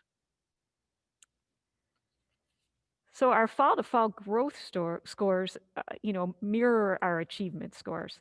So as a reminder, when we look at percentile ranks for growth, growth at the 50th percentile is expected. It's an average rate of growth. And growth above the 50th percentile is considered above average. So you can see from this chart, from fall 2019 to fall 2020, our students demonstrated above average growth in reading. They demonstrated growth at the 56th percentile. And from fall 2019 to fall 2020, our students demonstrated below average growth in math at the 37th percentile. And again, we attribute this lack of growth to several factors, including some students not securing skills that were taught this past spring, and the later introduction of topics this fall due to adjusted pacing. And we're going to talk more in a few minutes about our plans for tackling this. Each year, as you know, District 64 tracks our students' 9th grade participation in accelerated classes in District 207. And these percentages typically do fluctuate from year to year. This fall, there was a decrease in the percentage of students pursuing accelerated placement in English language arts and science, while more than half of our students pursued challenging coursework in foreign language and in math. So these placement decisions were not impacted by school closures, as they're typically made in the winter in preparation for the next school year. Each year in September, we actually screen our kindergartners and first graders in their early math and literacy skills. And this screening information helps us understand our students' fall starting point. So it helps teachers put students into their initial instructional groups. We also have set up literacy instruction for kindergarten so that our literacy teachers co-teach with our kindergarten teachers for the first 6 weeks of school. So the screening data also helps our literacy teachers know who to focus on during this time. And this is not data that we typically share in our annual student achievement report, but we're sharing it this year to provide more information about potentially the impact of remote and hybrid learning structures. And we actually re-administered these assessments in early January. So we'll have more information about how students are progressing within the next several weeks. But in terms of reading, you could see that slightly more kindergartners in fall 2020 entered schools with letter sound skills than kindergartners did in fall 2019. A slightly higher percentage of first graders in fall 2019 entered school with sentence reading skills than first graders in fall 2020. But again, those are fairly consistent scores. And our current first graders have actually improved in reading decodable words since their fall of kindergarten, the fall of their kindergarten year. So we moved from 78% of students meeting the target to 82% of students meeting the target in reading decodable words. And our current second graders have maintained their grade level reading achievement on passages that they're reading at grade level. So our kindergartners and first graders are coming in with a solid foundation this fall to start their learning in reading. In terms of math, our math foundation looks as strong as reading. More kindergartners in fall 2020 entered school hitting the target for number identification than kindergartners in fall 2019, but they're fairly close, 93% and 90% respectively. You can see that 91% of first graders in fall 2020 met the target for number sequencing, compared to 86% in fall 2019. So that's an area of strength for this first grade class. And our current first graders have improved in their number sequence skills since fall of their kindergarten year. They moved from 89% meeting the target to 91%. So as I shared, we're going to re-administer these reading and math assessments in January to determine the impact of our instruction this fall and to decide how to form instructional groups for winter. The Illinois School Report Card is published annually by the Illinois State Board of Education. And as you know, we've looked at report cards in the past. They share a wide range of information about the district learning environment and about student achievement. And we've actually posted each school report card to our website. And you can also look at our school report cards at illinoisreportcard.com. State assessments were not administered last spring, as I mentioned, due to school closures, and other metrics that are typically included on the school report card were also impacted. So ISBE this year has noted on the report cards which indicators were not available at all, which indicators should be interpreted with some caution because of school closures, and which results really appear more typical as they have in the past. One of the pieces of information that's presented on the school report card is the summative designation, a summative designation for each public school. So because of limited data, ISBE has reissued our same rating to each school as they received in 2019. So schools have been reissued their same summative designation as 2019. So in District 64 in 2019, 5 schools earned a commendable rating: Carpenter, Washington, Roosevelt, Emerson, and Lincoln. And 2 schools earned an exemplary rating: Field and Franklin schools. And that means that they ranked in the top 10% of schools in Illinois. You know, one of the things that our teacher teams are talking about is the most important step that we can take this year to support students. And that's to continue to closely monitor their learning and really be proactive when we're planning for anticipated gaps. And to that end, our grade level teams are first continuing to analyze student data and to plan for small group instruction. So at both K-5 and 6-8 team meetings and at our preschool team meetings, our teachers are identifying students who would benefit from more intensive small group instruction, and they're planning together for these lessons, whether we're in hybrid or in remote learning. So one of the commitments that we have is to continue to closely monitor students who are performing below grade level. So we test our students in intervention classes and students with IEPs frequently, and we make changes to instruction based on this data. Second, because of our concern in the area of math, we're intensifying our focus on math at the elementary level. So our principals are working with grade level teams to restructure our X block time, which is our intervention time in our classrooms, to support reteaching and the reinforcement of grade level math concepts. And we've also received Title I funds for some schools, and we will be using those funds to provide students with before and after school tutoring in the area of math. Third, because we know pacing is an issue, our department chairs and curriculum specialists are working with teams to adjust the curriculum.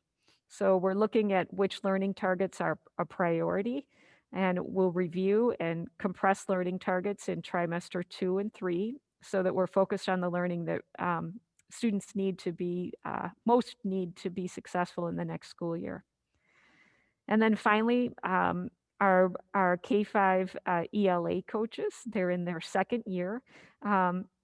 They're really continuing to maintain support for our K-5 teachers in reading and writing and word study. They've supported teachers extensively this year by gathering resources and creating common presentations for reading units so that teachers can focus on the skills of individual students. So they will continue with that work. I'd be happy to answer any questions that you have regarding student performance. I know our report is considerably shorter than it has been in the past because, as I said, we're missing some of that data, but I'd be happy to answer any questions that the board has. Anything from the board at this time? Maybe while we're waiting, Natasha, are there any emails that have come in during Dr. Lopez's presentation? None has come in, no. Okay, thank you. So Dr. Lopez, do you have an approximate timeline for the possible changes to X block and tutoring? Principals have been, well, yesterday after school, we had a district-wide data day with our elementary students. And so principals are organizing data days for early January. So X-Block, in some cases, teachers are already targeting math skills, but in January, they'll be reworking X-Block to target math skills. And then before and after school tutoring starts after winter break as well. And that will happen whether we're remote or hybrid.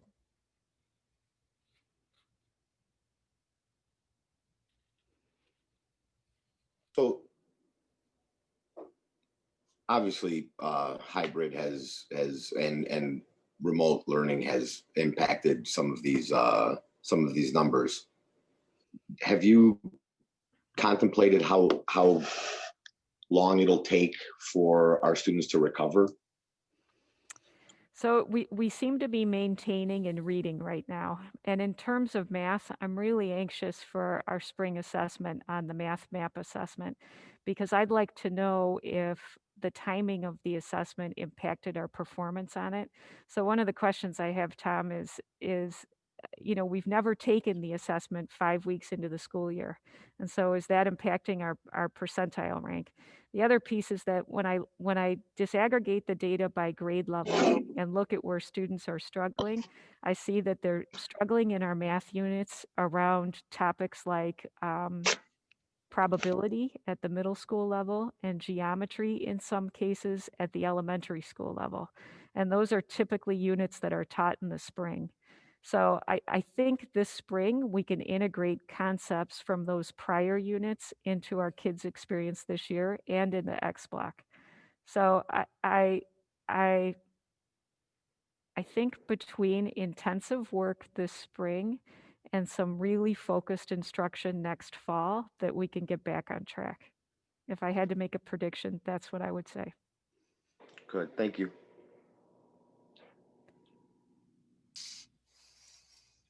Any other questions from the board? I know Dr. Lopez has another presentation for us on summer interim session, but is there anything else on this? Oops. I just wanted to know if I don't want to put you on the spot, Dr. Olson, but what are your thoughts about math and that curriculum? I think you went through that a few years ago at your last district, right? Or a big change to the math curriculum. So what do you think needs to happen in our district?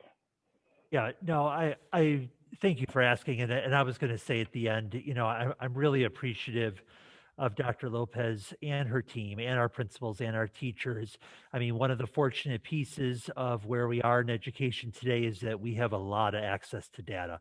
And that data can really give us good information so that we can move and make some of these decisions already instead of having to wait till later. In terms of all of the ideas and suggestions for what we need to do the rest of this year, I'm fully on board. Dr. Lopez and I have discussed them, and I feel really good about what we're putting into place. I think that, obviously the more data we have, the more informed, we're going to be in terms of what we're creating going forward. And, kind of switching to the personnel end is that we're now starting to have conversations about what would staffing look like next year? Are we going to have to hire more math interventionists? Are we going to have to hire more social workers? Do we need less of something else? So those conversations are ongoing in terms of the future as well. Does that answer your question? Carol, also in answer to that, we are on cycle for a math curriculum review. Right. So one of the things that we'll be doing over the next year and a half or so is looking at different math programs and seeing how they match our district specific needs. So it's time. We're at that stage in our cycle around math. And Carol, kind of what you were referring to, that's what we just did. What I just did previously in my last district. So I'm kind of excited for us to get to that point too, because it's really exciting to see some of the new math programs that are out there and what they're offering.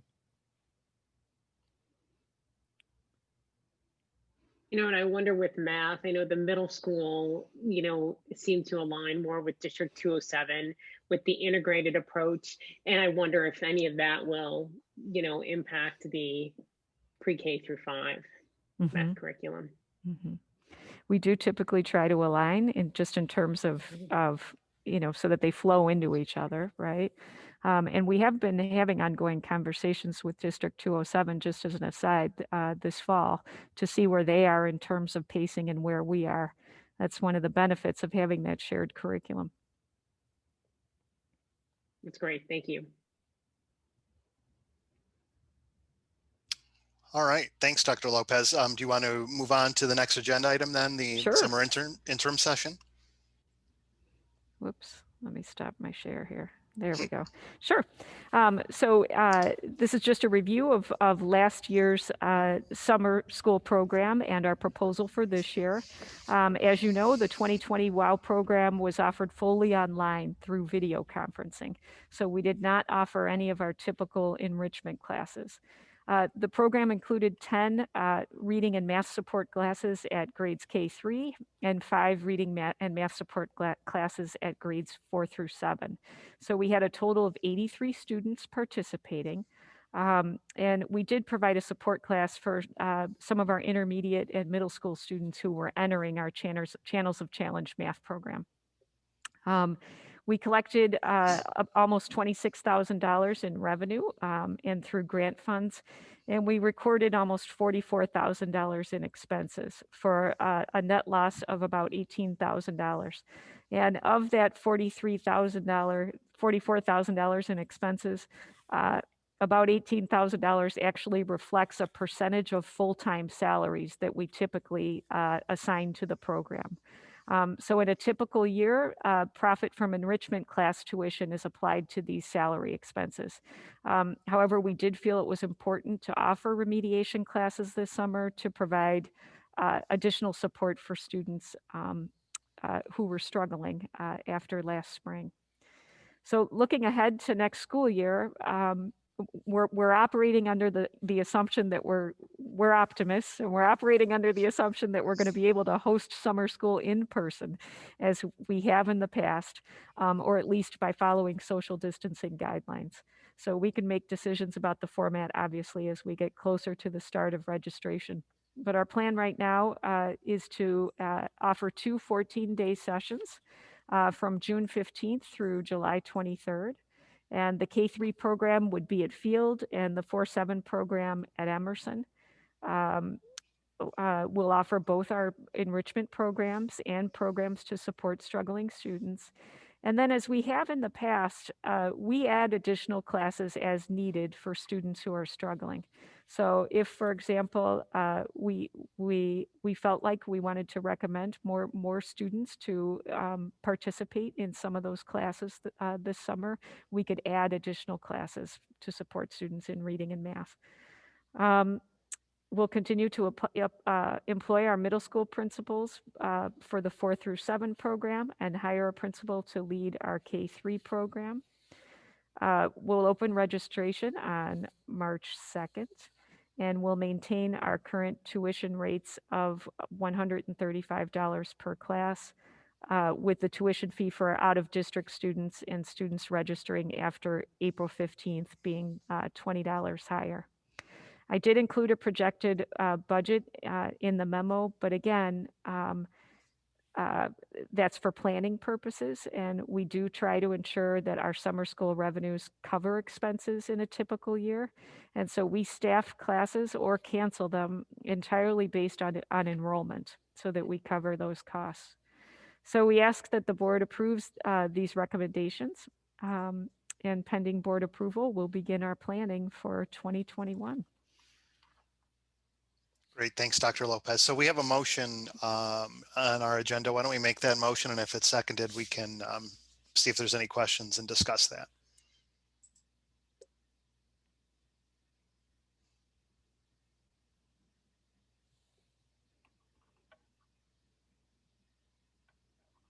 All right, I'll make it.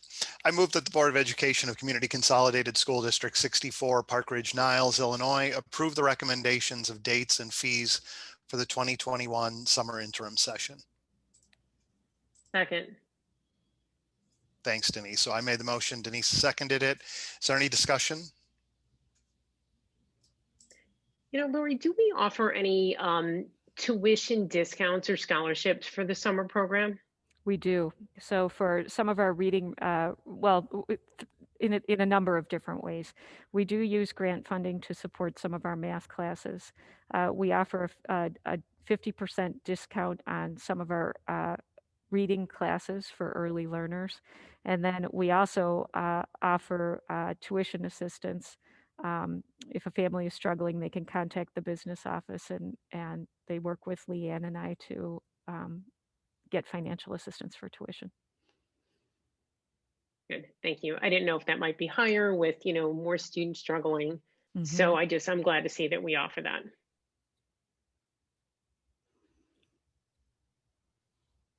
Any other questions from the board on this motion? Natasha, anything from the public? I have not received any comments. Okay, one last shot for the board. Any other questions? All right, Carol, we'll take a vote. Sanchez, Yes. Pearl, Yes. Riles, Yes. Salas, yes. Sotos, Yes. Biagi, Yes. motion carries. Great, thanks, Carol, and thanks, Dr. Lopez, for both reports tonight. Okay, we are moving on to a couple of things, well, actually several things that Luann gets to have fun with us tonight. Luann, we're going to start with the tax levy. And I know this issue's come before the board several times. We've had our hearing, and so this is kind of the final conclusion of the whole thing.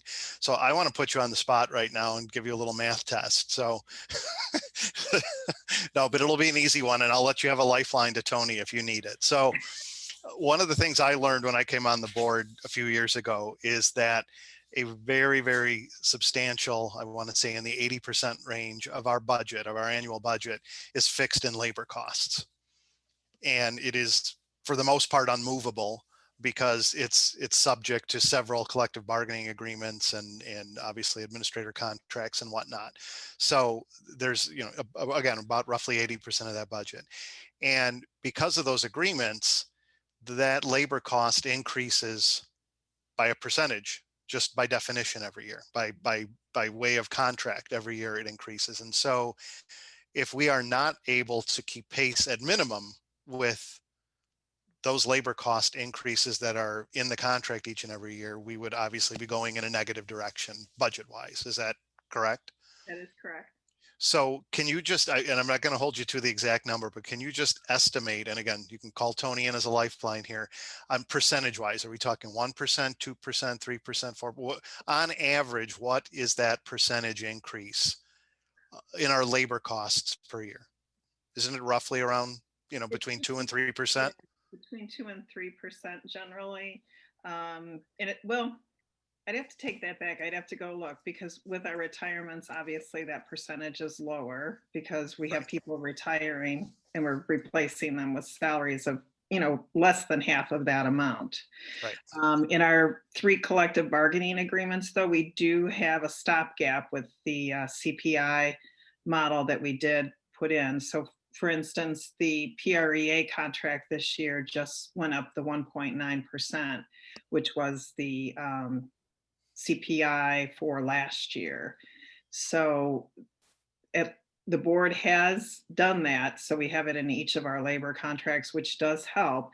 And then the individuals that are not in unions, typically the raises follow pretty much, whatever group they associate with. So whether it's PREA, PRTAA, or the SSC union. So we do have those measures in the contracts.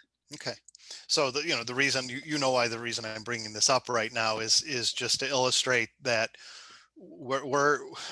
we have a fixed number that is going to increase every year, kind of a cost of living like we experience as a country, and inflation numbers that go up each year. We have those numbers as a board to address. And if we were to levy less than whatever that fixed increase is going to be each year, we would be operating at a deficit. Yes, you would eventually be operating at a deficit. And what we're doing by taking what we're legally entitled to, it's better than huge spikes, right? Where we don't levy, then we levy a huge amount. So it's, unfortunately, it's a high amount of money, but it does stay pretty steady and goes up just what that CPIU is. Right. And that's, you kind of said what I was about to say there, because the city has just gone through, the city of Park Ridge has just gone through this exercise in trying to avoid spikes where they, you know, they had levied nothing in 1 year because they had a surplus, and then, and we're, for better or worse, since roughly 80% of our budget is fixed in labor costs, and we know what that number is going to go up each year. We don't really have the luxury of these really wild swings with the levy. Otherwise, we would not keep pace with, again, 80% of our budget. Correct. The other thing is the like the city doesn't fall under the PTAB requirement that we do, limits us to the CPIU 5% or less. So we don't have the option of saying, well, we didn't levy enough this year, so next year let's levy more. So we fall in that law that came into practice in 1994. Cities have a little more leeway with that. You know, Park Ridge has done very well being able to keep theirs very low, but now this year they're looking at a 5% increase. Right, right. So I just wanted to sort of start us off primarily for the public's sake tonight. I know the board has been through this several times, but it's been a hot topic in the city of Park Ridge the last couple of weeks, and it's gotten a lot of media attention, and wanted to address it and sort of head that question off at the pass for us tonight as we consider the levy. So I mean, from there, take it away. The other thing we're doing tonight is abating the debt service levy. So it will be a little bit of relief, not a lot, but a little.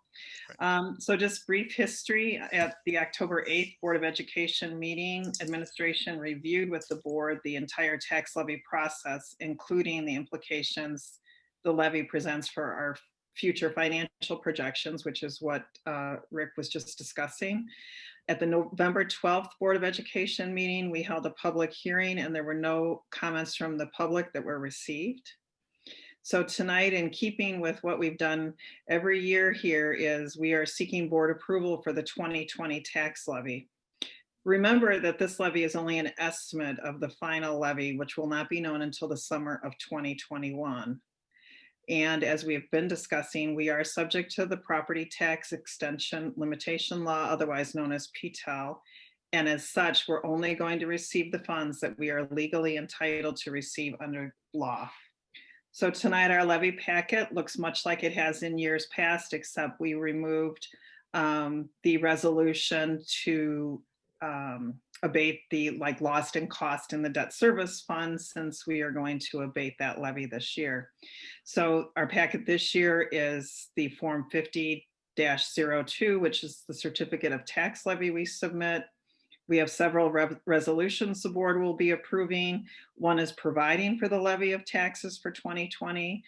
One is telling the county clerk how to apportion our 2020 tax levy. Remember that we levied slightly higher than what we know we will receive so that we can get all of our new construction. So what we tell them is that if we're above the amount that we're entitled to reduce the education fund, which makes sense because that's the only fund that I increase. So this just makes it much easier.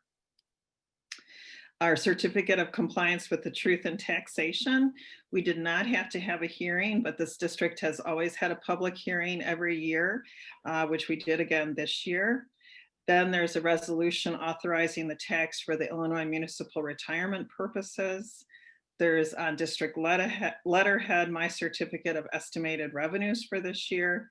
And then the proof that we did publish this notice of the tax levy hearing properly within the publications within the school district. Once the tax levy is approved this year, not just due to COVID, they started it last year, and we actually did both methods last year, but this year the tax levy will only be uploaded electronically to Cook County, so they're kind of moving into the 21st century. So once this is approved, we'll get it uploaded to Cook County, and we'll meet the deadline, which is always the last Tuesday in December.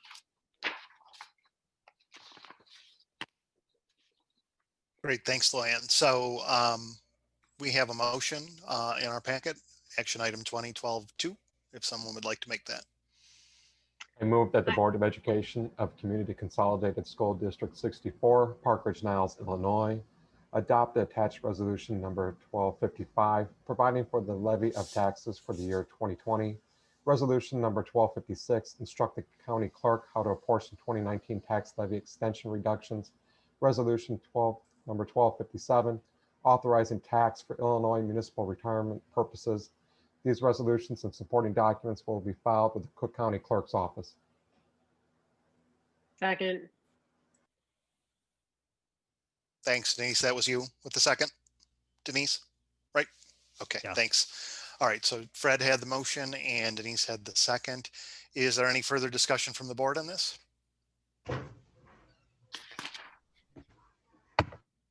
Okay, anything from the public, Natasha? Nothing from the public on this fascinating subject. Okey-doke. So Luann, Luann, just to refresh my memory, if we don't take enough, we can't go back and get more next year. That is correct, Tom.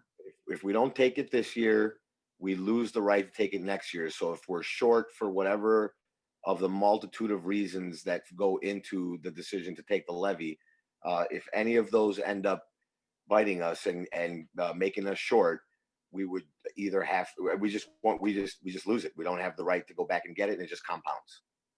Into perpetuity, that's correct. All right, thank you. Any other questions from the board? All right, let's take a vote. Pearl, Yes. Sotos, Yes. Sanchez, Yes. Celis, yes, Biagi, Yes, Riles, Yes. motion carries. great, thank you. And thanks, Luann, for all the work on that this year again. You still have the mic. It's my most important part of my job. That's what my mentor told me many years ago. So Exactly. And now she taketh and now she giveth. So here we go. okay. So we had discussed this at our November 12th meeting, and at our meeting even prior to that, back in October, I had brought up the idea to the board. And last month at our meeting, we had Anjali Vij join us. She's a partner with Chapman and Cutler. And we reviewed with the board this abating of the levy, of this tax levy for the debt service fund. And it's approximately $350,200. What will happen is when we, the board moves forward with abating this levy, this document will be, the resolution will be submitted to the county clerk in time so that they do not levy for those taxes. The amount of $350,200 next year would be paid directly out of the debt service fund. I believe the payment will be due in June, and that will close out all of the outstanding bonds that the district has. We're going to be talking about the Carpenter construction, but maybe this is a good place, Rick, if it's okay. Sure. Just to mention, Elizabeth Hennessy has been working on the debt service fund with myself and with Val Varhala to determine the amount of money that will be left. Remember, we have to pay the debt certificates, but we move the money from O&M into debt service to pay. So we haven't moved that money yet. We'll be moving it. I think she's bringing the resolution in January. So that will still occur every year till those debt certificates are paid off.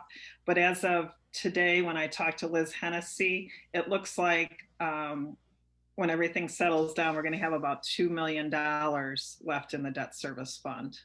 So she is working on, if we move forward, obviously, if we don't, she'll stop. But looking at issuing a short-term bond. Okay. Does anyone want to make the abatement motion that we have?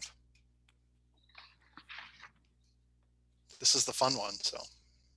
Oh, I'll make the fun one. I move that the Board of Education of Community Consolidated School District 64, Park Ridge-Niles, Illinois, approve resolution number 1258, abating all the taxes heretofore levied for the year 2020, to pay debt service on the general obligation limited tax school bonds, Series 2014A of Community Consolidated School District number 64, Cook County, Illinois. Second. Thanks. Denise has the motion and Fred has the second. Any discussion, any more discussion from the board on this? No, we've talked about it over several meetings, so. Okay, Natasha, anything from the public? Nothing. Okay, these better be resounding yeses when we vote on this. Okay, we'll take a vote then. Photos? Yeah, I guess. Niles? Yes. Pearl? Yes. Salas, yes. Sanchez? Yes. Biagi? Yes, Motion carries. thank you. Thank you. That's what I like to see, Denise. That cheer up there. All right, now we're going on to the not so fun issue of this evening, and that is the discussion of the Carpenter School HVAC system. So in talking with Dr. Olson this morning, I know the history on this a little bit because when I first got on the board, we started dealing with some emergency issues, and then a big thing came up later on. So what I've asked is that, I know Rick's here tonight and Ron is here. Obviously, Jason, you're here as well because you're going to be taking over the baton in a couple of hours here. But there is some history to this whole project that I think it's in our board packets, but it's important, I think, not only that we talk about it tonight, but that the public hears what's going on with this history. And then I'm hoping that several of us have some questions about that history. And then, the bigger question of what we're going to do going forward. So, Luann, you want to take it away? Sure, I will start. And as you indicated, Ron is here, Jason is here, and Rick Patricic has joined our meeting now. I'll just start with the background. I have it here in front of me, and then I'm going to turn it over to Ron and Rick. So this obviously happened before Ron and I came to the district, but back in 2012, the board had approved replacing the heating, ventilating, and cooling system at Carpenter School. It was done over 2 summers. Summer 2012, they worked on asbestos abatement and upgrading the electrical system that they would need to handle this HVAC system. And they also upgraded the North Gymnasium HVAC. In summer 2013 was the actual installation of the HVAC system. The architect of record on this project was Fanning and Howie, and the mechanical contractor was F.E. Moran. The initial cost of this project back in 2013 was $2,145,000 as reported on the original bid tabulation documents that we have. The problems, and this is why we have Brett here too, is with the Carpenter HVAC, they started receiving indications of problems in September 2013. Remember, it was just installed that summer, with both the air conditioning and the heating not functioning consistently. In May of 2014, a meeting was held with the architect, contractor, and District 64 administration to review the unacceptable track record of the system. In summer 2014, the administration hired Farnsworth, which is a company. They conducted a retro commissioning study to identify the issues. At that time, they identified 218 issues with the system, with 62 of them being deemed critical. Then we talked about the district had to replace a lot of the motors in the cassettes and compressors and a lot of Freon. Then the administration, Ron and I, came to the board and made a recommendation that we replace the worst zones in the summer of 2018. At that time, we also replaced the lighting with LED fixtures, added new ceiling tiles, and replaced the carpet. In the summer of 2018, the system running zones 2 and 3 was replaced, and the new one was operating without any problems. Unfortunately, the remaining zones 1, 4, and 5 from the original system, they continue to cause and are getting much worse with the same type of problems that we were experiencing with zones 2 and 3, including circuit boards going out, cassette noises, cassette motors burning out, Freon leaks, unbalanced heating and cooling, problems maintaining our temperature and humidity levels, and excessive maintenance. since July, Ron had reported that we have spent $20,000 on these zones to keep them running. Now you might say, why did we not replace all of them at once? And some of you were on the board at that time and may remember that we were looking at, spending the money that we had available at the time. And the 2 zones that were replaced, 2 and 3, were the worst performing zones. So we were having to have outside air conditioning brought in and outside heating being brought into the buildings. So that's why the decision at that time was made just to replace those 2 zones, knowing that we would need to come back and replace the 3 remaining zones. So I am going to turn it over to Ron and Rick. Well, Luann, before you do that, there's one more little piece of history that I'd like, and I think there's only 2 people that I'm looking at on the screen right now who were even around in 2013.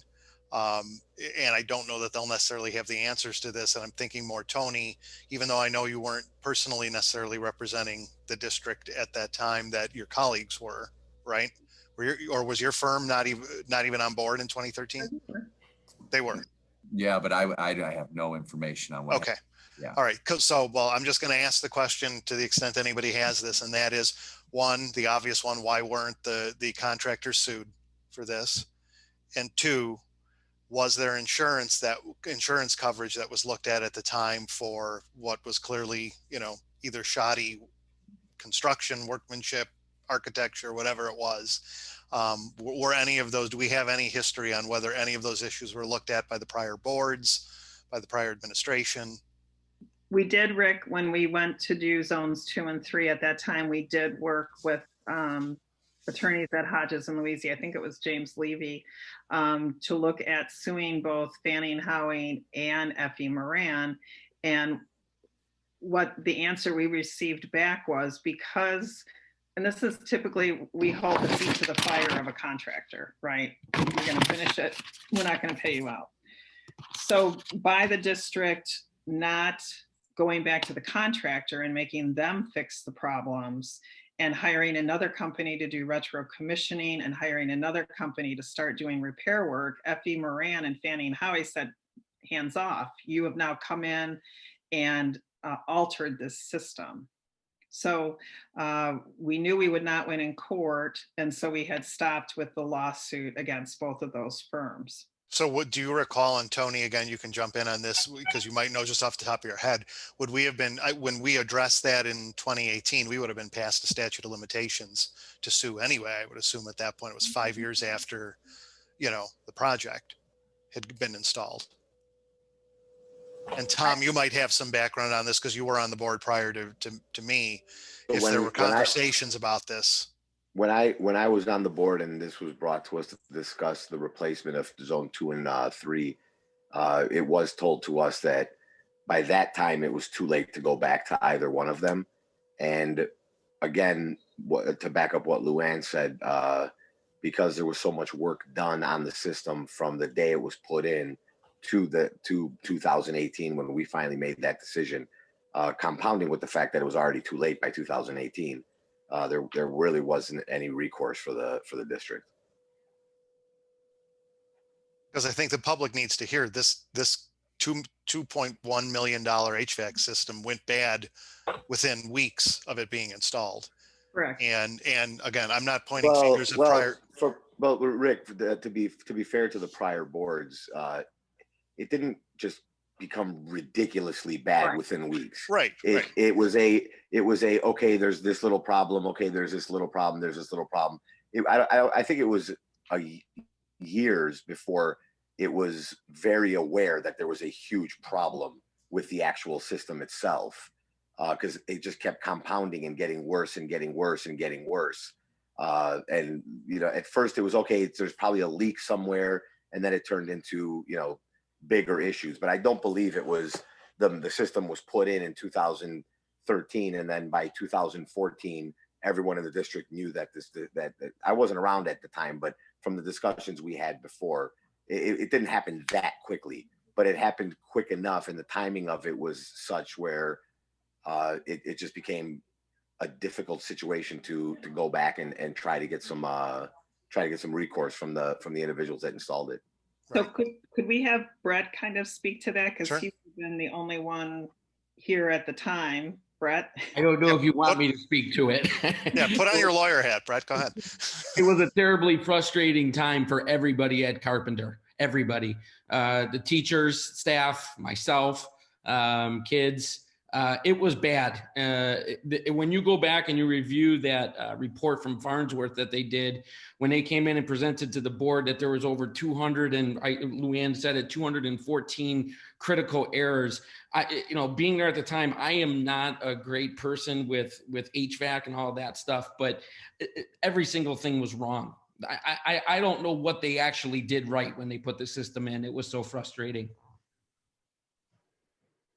But I think to Tom's point, the failure of it started and progressed to worse and worse and worse with the system, to the point where when we came to the board about doing that work in the winter of 2018, it was like, we have no choice. We have got to do this work.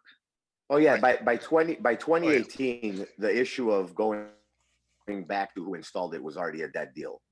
What I'm saying is, if you follow the dates, the installation of this system was done in the summer of 13, and Farnsworth. So it took a year for it was having problems that whole first year, but the breadth of the problems weren't identified until Farnsworth came in, and I don't understand. And then in August of 2015, it looked like it got much worse with a lot more issues compounding at that point. And then I'm not quite sure what happened, what leading up to that. But sometime in 2017, the issue just it was a constant issue every board meeting. We'd get a notice. Heating went down, at the school again today. Someone will be out there, and okay, we got it up and running for 4 hours and got the temperature up. So yes, the principal is not lying when he said it was an extremely frustrating situation. And the decision to do zones 2 and 3, and not all of it, something that went into that decision, one of the issues that went, or one of the reasons that went into that decision was, hey, we may be stuck replacing this entire thing, because who knows if this replacement and retrofit of 2 or 3 zones is actually going to fix the problem. So it was kind of let's do these 2 zones, really, get a company that knows what they're doing, wait a year, see if it really worked, and then we can, do the other 3 zones, other than completely ripping everything out at once and doing it all at one time. And aside from the fact that the cost was going to be just astronomical to do it all at one time. And for those of you who are familiar with the Carpenter building and the zones that we're talking about, the zones 2 and 3 at the time were the most significant difficulties. And that's our long hallway along like Hamlin Avenue. And that's where our 3rd, 4th, 5th grade classrooms are, and our art and music classroom. And that's where we were having the most difficulties with the temperature problems. Like Tom talked about, we'd come in and the temperature would be 62 degrees in the classrooms in the middle of winter. So those classrooms were our most pressing need at the time that the board and Ron and Luann had decided to fix that particular area of Carpenter. And the one thing I'll say, and maybe you could blame me for this if you wanted, is when I came in, I didn't want to make a recommendation like, oh, let's replace this. It's a lot of money. And so, Ron worked with contractors to see if we could get it fixed. And, we discover, oh, something's wrong. Okay, well, let's, fix that and maybe it'll fix it. But none of our solution, it would fix it for a little while, but then the system was just failing so bad that it was just clear we couldn't even wait. It had to be done that summer. Yeah, no, I think the board and the administration did the fiscally responsible thing over the last few years. It's the bigger question of what happened in 2013-14 and why they weren't called to the mat on day one about this that I struggle with. And I wasn't around. I mean, I had kids in the district at the time, but I wasn't on the board. I wasn't involved. No, none of us were, except a few people on this call. I think one thing in defense of maybe the rest of the people at the district, you did have a superintendent leaving, right? So there was a lot of other upheaval going on in the district at that time also. And then when Lori came in July 1, she's actually the one that then commissioned the Farnsworth study. Right.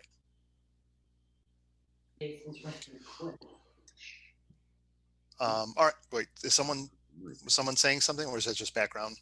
Okay. So Luann, I think before I interrupted you, before you were going to turn it over to Ron to sort of pick up the conversation now. Ron and Rick to pick up the conversation because they're much more familiar what is happening with the system, as is Brett. So I want them to kind of fill you guys in with what's going on. Yep. Okay. Well, Luann explained it pretty well with the history and the background on it.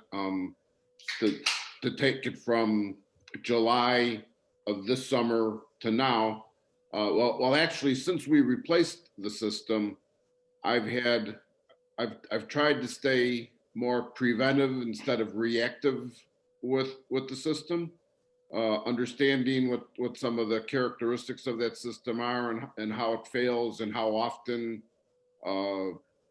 we need to do the freon and check motors and things like that. Since we pulled out zones 2 and 3, we have been doing on that system, unlike the one in your house or most commercial systems, you can't just put gauges on it to check the freon. You can't just get a reading of if you're undercharged or overcharged, or if the system is operating within parameters by looking at pressure differences. The only way to know whether that system is short on freon is to put an evacuation pump on it, suck all the freon out of the system into jugs and weigh it out, and then weigh it back to the design charges. And, you know, we've been doing that like it started out every 5 or 6 months, and then it went to 4 or 5 months, then it went to 3 or 4 months. Now we're at every second or third month we have to do that. And that's at a cost of anywhere from, on the low side, $3,000 to the high side of $6,000, depending on how much freon we need to replace back into that system.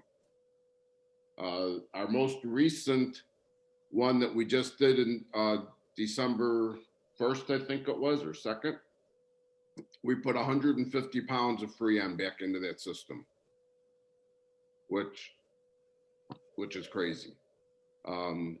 The other 2 times that we've done it since July, we did it in July and we did it mid-September, and we added 75 pounds each of those 2 times. So since July, we've added 300 pounds of freon back into that system that's leaking out. We've repaired leaks multiple times. Every time we check, we find another leak somewhere. Something that wasn't leaking last time we checked it is leaking now. You know, some of the joints are loosening up. Some of the valves are giving way. A lot of the stuff we can't get to because it's buried in insulation up in the attic, you know, and low parts of the roof and things. So, you know, it's just near impossible to get to all of the piping up there. We've put in, I think, 4 printed circuit boards since July, a couple of motors on the cassettes.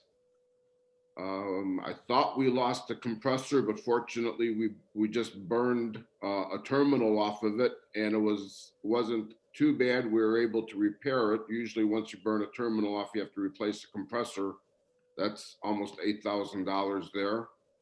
So, you know, aside from the cost, and I had this discussion with Eric earlier, you know, put the cost aside. You know, I understand, you know, nobody wants to spend $20,000 in 4, 5, 6 months to maintain a system, but put that aside because, you know, $1 million is still a lot of money too to replace the system. It's the reliability of it, and the fact that, you know, going into the cold months, going into that building and having it 40 or 50 degrees and getting a phone call from Brett in the morning, hey, you know, we need to bring in portable heaters, you know. the building's 50 degrees, you know, we don't want to do that, especially, you know, with the way things have been with, the last thing you want to do is bring the kids back into school and cancel school. So Ron, to that point on reliability, and maybe this is for Rick as well, I assume whatever you're proposing to us is not going to have the same reliability issues that, you know, are we talking, is the reliability related to the way it was designed originally, or the way it was installed, or was it the actual equipment itself, or is it a combo of all those things? It's a combination of all three. It's right. It was the wrong type of equipment to put into a school. The type of system that was installed is ideal for a small office building with individual small offices, but it's terrible on a school type basis. For one, it doesn't have the airflow and volume to really satisfy what you need to have. The heat pump system that works on with a variable refrigerant flow, it isn't an adequate system with the type of loads that we have. It doesn't have the capacity to maintain a temperature. Say you've got an empty classroom. Now all of a sudden you put 25 kids in there that just came out of gym. There's no way those two little cassettes are going to cool that room down. They just don't have the capacity to do that. So it was the wrong type of system to put in there. The way it was installed was you know, I don't like to come down on any contractor and say they did a shoddy job, but you know, the way they brazed things together, they burned up valves that we found when we were repairing it the first time around. We actually cut out all kinds of valves because they didn't properly wrap the valves and take the rubber parts out of it when they brazed them, which caused leaks. We had to cut all those out and repair those.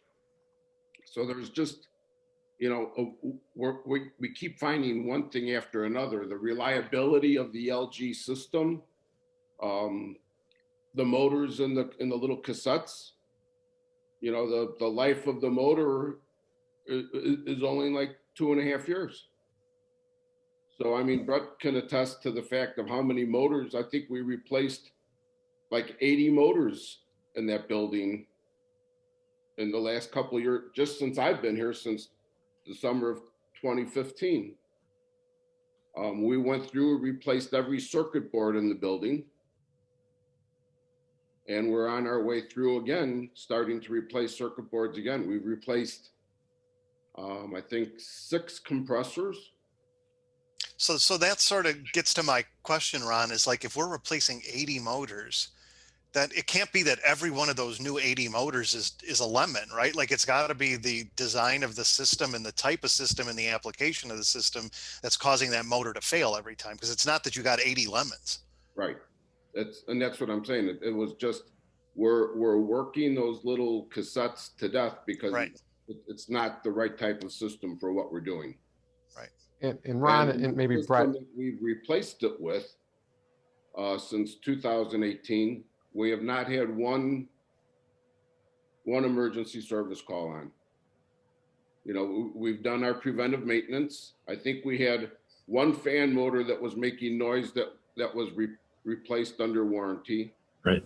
And after that, I don't think, and Rick would can verify it, that I don't think we've had any issues with, you know, after getting the system up and running and balanced out and things. I don't think we've had any issues with it at all.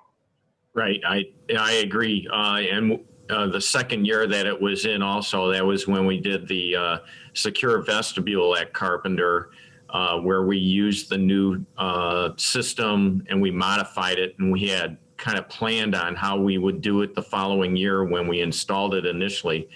And we had a couple bumps in the road just because we knew we were changing it the following year, but we got it satisfied, I think. And Brett and his staff, I believe, are being served adequately with that new system in the office area also at this time. So that helped tremendously. The recommendation is to use the same HVAC contractor potentially with the same sort of system to complement zone 2 and 3 for zone 1, 4, and 5, right? It will be the same equipment, Tom, but we have to go out to bid, remember? So, which brings me to my question. We have a system that was put in 2 years ago. We are extremely happy with his performance. Not only are we happy with the equipment's performance, but we're also happy with the workmanship, because we obviously are not dealing with losing gases and pressures and so on and so forth. We have some good valuable information here. How and what are the options for the district to potentially still be able to use the same contractor if that contractor doesn't? First of all, the contractor would have to put in a bid. Correct. If the contractor doesn't put in a bid, then can we reach out to the contractor and be like, hey, we would like for you to put in a bid? They'll put in a bid. They just did the addition. They had won the bid at Washington School for the addition. So they know our district, very well, having done Carpenter, done Washington School. They're a good contractor. The other thing that we had put in place that they didn't have before is that we have construction management. So we have more eyes even looking at this work when it's being done. Right. I have no doubt that CSI, unless they're going to retire, I'm sure they will put in a bid for this work. But to Tom's point, I think, CSI, if you're listening, come in cheap. Right. I was going to say, that's the point, right? That we're legally bound, though, even if we love them, but we can't change the law. And if they don't come in as lowest responsible, we can't fudge that and say, oh, well, these guys, the guys that were next closest to them weren't responsible. And so, I mean, we could fudge it. We'd all end up in jail. So you're right. A lot of this comes down to the design and the equipment. And we would want to stick with the same equipment. We would want to pre-purchase it like we did last time, so that we can get make sure that we get the equipment in on time, and that there's no delays on waiting for equipment, and that it is like equipment. And it will be the same engineering. Was set up to start with for us to continue with the same with the same loop and the same design, just extend the existing system from the other side of the building. And it will be engineer Rick working on the project. That is correct. I was just going to add the additional point I wanted to make, and maybe Ron and Brett could speak to it. It's just not the expense of making the repairs to the system. This system was crashing during times when people weren't at school. Was it 2017, 2018 when we had pipes burst and you guys were in there over the Christmas break cleanup? I mean, there's all that expense, and I don't know what that cost. Maybe you could speak to some of that, Brett and Ron. So we just settled that insurance claim out, Fred.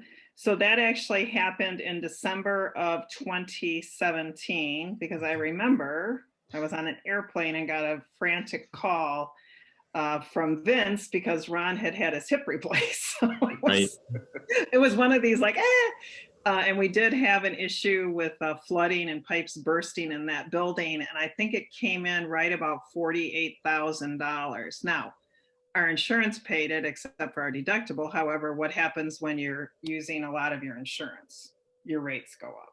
So, but that was kind of the straw that broke the camel's back, was that whole thing happening. It was like, okay, this has got to go. Well, listen, during break.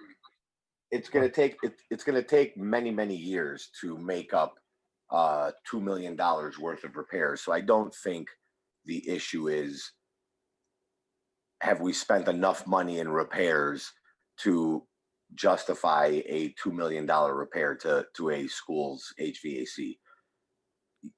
Yes, no one wants to throw good money after bad at a system that's just going to keep breaking. but more importantly, to everyone's point that made it here today, the system is so bad for that school that it's just not appropriate for our kids to have to deal with it, and our teachers and administrators who are in that building. That system just keeps going down. There's nothing. At any given moment, you have no idea what it's going to be doing to you. So I don't know if we really have much of an option here. So as we, instead of debating the option right now, why don't we make the motion right now? The administration's asking us simply to go to spend the money to put this out to bid. So we're being asked to spend $2.5 million or whatever it is tonight. We're being asked to basically authorize the administration to put together bid packets and get them out the door and there is some expense to this. And we have a not to exceed in the motion, but that's what we're being asked. So why don't we make that motion, and then we can talk if there's any more discussion from the board on, doing this or not doing this. I move that the Board of Education of Community Consolidated School District 64, Park Ridge, Niles, Illinois, approve the administration's request to prepare bid documents for the Carpenter School Summer 2021 project at a total cost not to exceed $99,000. Second. Thanks. Tom had the motion and Fred had the second. Okay, so now we're in discussion now on this particular issue. And again, we're not being asked to spend the $2+ million tonight. We're being asked to spend no more than $100,000 to have this, have all of the paperwork done and all of the work done by Rick and his firm to get us to a point at which it would go out to bid. I got that right, Rick? Yes. Yes. Okay, good. Natasha? We do have a public comment on this issue. All right, why don't we take that now? It is from Karen Hine. As a parent of carpenter students since 2012, there were issues with the HVAC from the moment that it was installed, and it is disappointing that the original contractors were not called back to question and then fixed their work after the installation. There were always issues with the HVAC system. That is the end of comment. Thanks. Any other questions the board has? Brett, did you want to say something? Oh. No, I was waving to Mrs. Hine. Hi, Mrs. Hine. I have a comment, Rick. Yeah, go ahead, Larry. Obviously, we being the district in 2013, and we failed to follow up on warranties and maintenance contracts, and just in 2018 we did it right. The equipment is warranted. We did the right thing. I just want to make sure that we continue to do the right thing, that we make sure that this equipment that we get and is warranted, and we haven't had the problems in the installation in 2018 because we diligently followed up. And I assume that we're going to lose our great Rhonda George here, but we've got Rick and we've got Jason, and we're going to fill Jason in on the history of HVAC at Carpenter School before you leave, Mr. DeGeorge. And as I said, I'm not leaving the point that that you won't be able to call me. I've told everybody there, everybody at the board that, I'll always answer the phone and I'll always answer your questions. Wait, did I hear you say that you're not retiring? Is that what you just said, Ross? I didn't go that far. Oh, okay. I misheard you. I'm sorry. But I will help out when you need it. Airborne. So any other questions for this team from the board on what we're being asked to consider and approve tonight? All right, Natasha, anything else from the public? Nothing else at the moment. Okay, well, if nothing else from the board or nothing else from Luann, Ron, Jason, Rick, anything else from you guys on this? Okie dokie. No. All right, then we'll take a vote. Todos? Yes. Biaggi? Yes. Salas, yes. Sanchez? Yes. Pearl? Yes. Riles? Yes. Motion carries. Great. Thanks for all the work that all of you put into this. Guess, Rick, we're going to be seeing a lot of you in the short term here. That's at okay. Board meetings. So yeah, we like you. That's why that's Rick, good. So I just wanted to let you know that in January, we'll start bringing the information about the bond. Okay, so you'll Okay. it goes through the exact same process if you were going to issue bonds without going to referendum. So we'll have the 30-day waiting period and everything else. So it's going to follow that exact same process. and that's going to be the next big thing for the board to tackle, is how we're going to pay for this. Yeah, and so that's going to be my recommendation, is that we do move that money. I mean, this is a perfect use for those funds. Right. So, But that'll be at our January meeting, Luann, where we start talking. We will start bringing that forward.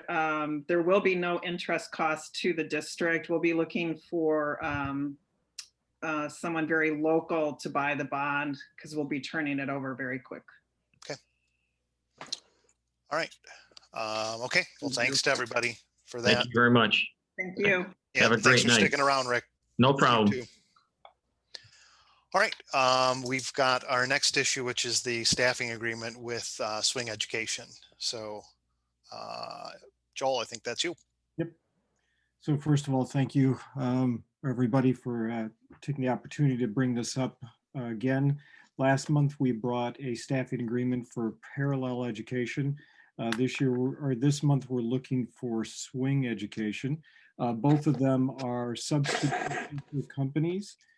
So I know we went over this last time, but for anybody in our viewing audience, so to speak, who wasn't here, I'll briefly kind of go over the issues that we have. So this year in particular, as you can imagine, we're struggling to get subs. And to give everybody just a quick review, last year for the month of October and November, we had 44 unfilled spots for 2 months. That same period of time this year, we have 141 unfilled spots. So we went from basically a 98, 99% fill rate down to below 90% fill rate. And that number has continually every month gone down, that we are having a harder time filling spots across the district. And the obvious, reason what's going on, well, we don't have the same substitute teacher pool that we've had in previous years. We've had a large number of people who've opted out. They have their own medical issues. Some of them just don't want to come because they have concerns about leaving their homes because of COVID. We've had some issues with people, there's a lot more technology this year, and there are people who just aren't comfortable with it. So we also are using our subs in a different way than we've done in the past. We have teachers who are out on medical leaves who can teach remotely, but they can't be in the room. So we're using a lot of our subs to be those adults and bodies in the classroom working with the kids. So when you have that, you take all of that into effect, our sub pool continues to get smaller.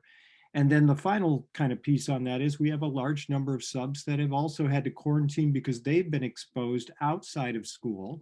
And they'll call us up and say, hey, I'm not available for 14 days or 10 days because I came in contact with somebody and now I have to isolate or quarantine. So it's causing significant issues. And we've been lucky enough through the past couple months that we've really put this together with, duct tape and, kind of all those little odds and ends to get it done. And I know I said this last time, but, Lori Lopez's super team of her K-5 differentiation coaches, her instructional technology coaches, all of these people, curriculum specialists have jumped in and they pick up openings. They help out. Our SPED coordinators, our administrators, assistant principals, all of those people have jumped in to fill spots. So, is it ideal? Absolutely not. Have we been able to fill the holes and get, the right bodies in the right places? Yes, but it's every time you do that, for example, when you take a Joe Barzowski from a K-5 differentiation coach position where she's not able to coach and work with the teachers because she's now subbing in a classroom, you're really you're robbing Peter to pay Paul, so to speak, because you're taking somebody that's not what they're really there for. And when they're there to really be supporting our teachers to do the best for the instruction with kids. And, we're doing a disservice to ourselves. So we're looking to provide an additional company to work with Parallel, which was hired or you approved as a board last month to support the filling of substitute teachers. So what are we doing? We're still posting, as Denise mentioned. We're trying to get people. We posted to Indeed. We're doing other things to try to grow the pool more. We're reaching out in new avenues. But along with that, when we're looking to these companies to run parallel with our current substitute teacher pool, not to replace it, but when we can't fill it with those people, then we're going to look to these other companies to fill it. So first of all, I'd like to give a big shout out and a thank you to James Levy from Hodges for all of his help with these contracts. And he did a phenomenal job of really getting Swing to understand what the district's requirements are, that we won't go through and approve a company unless certain things are in place. So I just want to give a big kudos. I couldn't have done that without James and his assistance. But the contract that you have before you with Swing is a one-year contract. It can be opted out or terminated with a 30-day notice. We are only billed for what we use. Their employees, as we talked about last time, they are subject to background checks, such as all of our employees are. They have to provide us with those. They have to do TB tests, drug tests, a proof of physical fitness prior to working. They do sub onboarding and training, which includes technology as well as working on different aspects of classroom management and other aspects of teaching. They do have a mandated reporter aspect of their training, so they make sure that people understand, what are their responsibilities if they've witnessed or suspect child abuse or neglect. So they've met all the requirements that we had put forth, and they were doing a good majority of these anyway. But so we're looking to bring Swing on to work in parallel with to work with parallel education and our current subpool to hopefully make sure that we can cut down on any of those openings when we do move back into a hybrid or whatever format here, and make sure that we don't have the same number of sub openings. So that's what we had for you, for the board, for your review and approval, hopefully tonight. Great, thanks, Dr. Martin. How about if we take the motion, and if it's seconded, then we can discuss.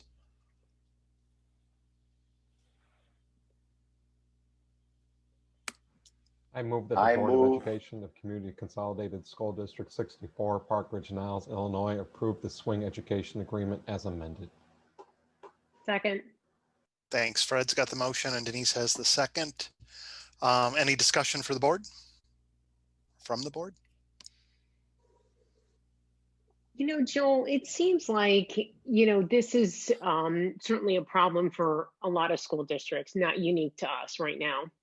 And I feel that compliments to you, you're on like the forefront, really thinking ahead on partnering with these third-party companies. What happens when so many school districts sign on? Are we going to get priority? I don't know. Do you know how that's going to work? I mean, because they're only going to have a certain number of subs. Yeah. And I've had those discussions with Parallel already since they've already been approved. Now, what they typically are doing are trying to identify people who are close in our district perimeters, or I'm sorry, in our boundaries, so to speak, and really try to target those people to work in our district. And one of the things we talked about is they recognize the fact that there's a vested interest on both sides. If they have good people that we're happy with, then we're going to try to use those people frequently. And many of their people do want to work as much as possible. So they're hoping to, provide a good service so that they can get booked on a regular basis. What talking with Parallel is that oftentimes people kind of, as we do now, they get your favorites with the district. They like a district, we like them. And you kind of build this partnership with a pool of people within the company. And that's common. Most of that is done by geography. As you would imagine, people aren't traveling 50 miles to go be a substitute teacher. So typically what you'll find is they're really trying to get those people, get a good set pool that are within a certain geography of Park Ridge, so that can become our kind of set group. But you're absolutely right. Could we be in competition with Des Plaines or Maine or somebody, and the answer is yes. I think one of the things that we do have going for us And I know we just had a discussion about the HVAC system at Carpenter, but we do really overall, we have really good facilities. We have, you know, our schools are really welcoming. They're a good environment. They're clean, they're safe places. And we do find that, you know, our subs who come and do work in the districts who we do share with other districts, they like Park Ridge. They look to see if Park Ridge is a lot for many of them, is their first choice. So I do think we have a lot of that going for us that will help us kind of, you know, grow and hopefully hang on to that pool. But you're absolutely right. It could become an issue in the future. I guess we'll just have to try to tackle that if it happens.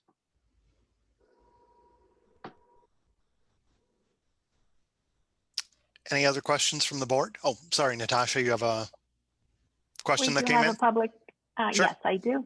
Yep. This is from Katie Prezes. Hi, is the issue of lack of substitutes also a problem for fully remote learning, or does it only come into play for hybrid in-person learning? Thank you. Yeah, so I would say we have issues with both to some degree, but obviously in person is a little harder because when you're quarantining and you have people who prefer to substitute in a remote setting, but don't want to come into buildings.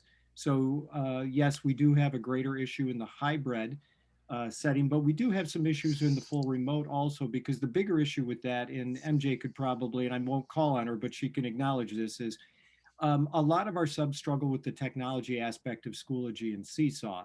Some of them are more comfortable than others. And I would say in the remote setting, the bigger issue we have on that one is people who feel comfortable being on that side of the technology and really being able to manage that and teach in a remote setting using that. Some people who aren't as comfortable with that tech are more than ready to come in person. And support. But again, to the individual's comment or question, yes, obviously we have greater issues filling positions when we're in a hybrid situation. Any other questions from the board? Okay, I think we'll take a vote. I don't know how well my microphone's working. One of my AirPods died. I have to go charge it. Can you hear You're me good, fine? Carol. Okay. Biaggi? Or, Yes. Okay. Sotos? Yes. Riles? Yes. Pearl? Yes. Sanchez? Yes. Salas? Yes. Motion carries. Great, thank you. And thanks for that, Joel, as well. We've got an amended personnel report that we got, I think, earlier today with some slight changes to it that was in our board packet. Anything you want to bring to the board's attention on that before we put the motion out there? Yeah. Wow. Okay. There's cheering. I guess the one thing I would just say is obviously we're, you know, to echo what other people have said, and I'll just make a quick comment that, you know, I've had the honor to work with Ron over the last 5 years or so, and you know it has been a pleasure to work with him. He's a true professional. I'm going to miss him, and as I've told people before, as good as he is in his job, he's a better human being. He's just, as my mom used to say, he's good people, and we are going to miss him immensely. He's just a great guy to work with. That being said, on the personnel report for your approval, we do have Jason Borst, who is the current head custodian at Roosevelt. We think very highly of Jason also. As you heard, you got some big shoes to fill, but Jason's a great guy also, and we feel very lucky to have him coming forward to the board on this personnel report. And I'll just say, if the board does approve it, I'd like to say, you know, Jason, welcome, and I think you know, will do good things also. Thank you.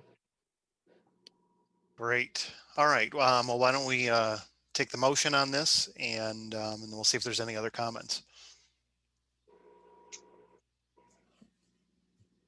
I move that the Board of Education of Community Consolidated School District 64, Park Ridge-Niles, Illinois, approve the personnel report dated December 10th, 2020, noting that the personnel report is based on the recommendation of the superintendent and not upon the board's direct knowledge regarding any of the specific individuals selected for employment.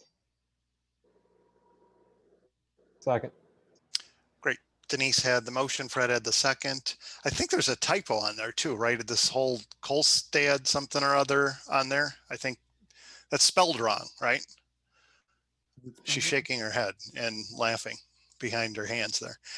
All right, any questions? I assume we're all going to vote no on the report, at least for the Kolstad retirement part of it, right? I have to say that was a typo. I forgot to take it off when I sent Oh, you okay, the revised good. report. Glad. All right, so the motion's as amended. All right, so any questions for Joel or anyone else on this? Eric, did you want to? I have a sorry, question. That the Jason one says resign as interim director of facility management.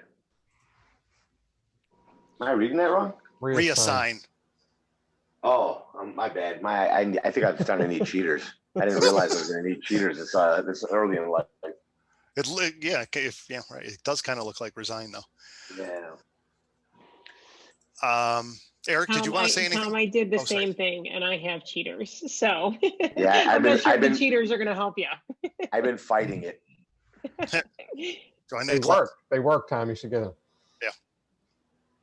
Yeah. So yes, I just wanted to jump in and say, obviously, both Luann and Ron have been great for District 64, and we have greatly appreciated their time here. And I think much like Ron shared earlier, we're not losing anyone's number. So Luann and Ron, we definitely expect to talk with them as we go forward and catch up on grandchildren and all those types of things. So thank you to you both for your work this year and your work in the past. And we're all here to celebrate with you, even as we don't want you to leave.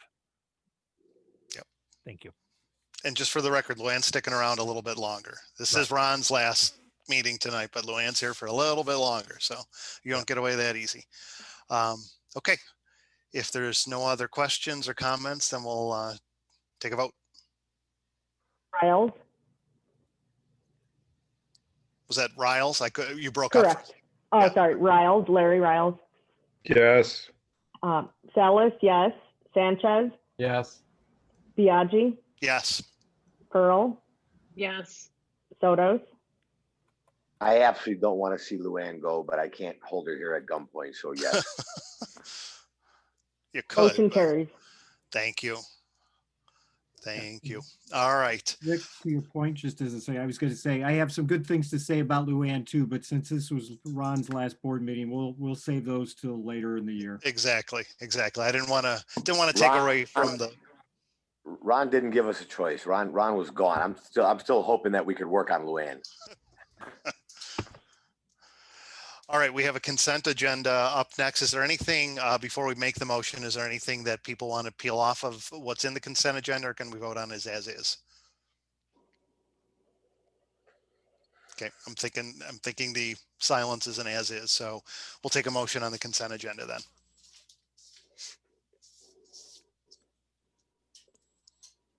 I move that the Board of Education of Community Consolidated School District 64, Park Ridge-Niles, Illinois, approve the consent agenda for December 10th, 2020, which includes bills, payroll, and benefits, approval of financial update for the period ending October 31st, 2020, adoption of the 2021-22 school year calendar, and destruction of audio closed recordings, none. Second. All right, Fred's got the motion. Larry has the second. Any discussion on this? Anything from the public, Natasha? Nope. Okay, we'll take a vote. Nothing for this. Biaggi? Present. Sanchez? Yes. Salas, yes. Sotos? Yes. Pearl? Yes. Riles? Yes. Motion carries. Thank you. We've got approval of minutes. There's about 2 meetings closed in regular sessions. If someone wants to make a motion on that. I move that the Board of Education of Community Consolidated School District 64, Park Ridge-Niles, Illinois, approve the minutes from the closed meeting on November 12th, 2020, the regular meeting on November 12th, 2020, the closed meeting on November 24th, 2020, and the special meeting on November 24th, 2020.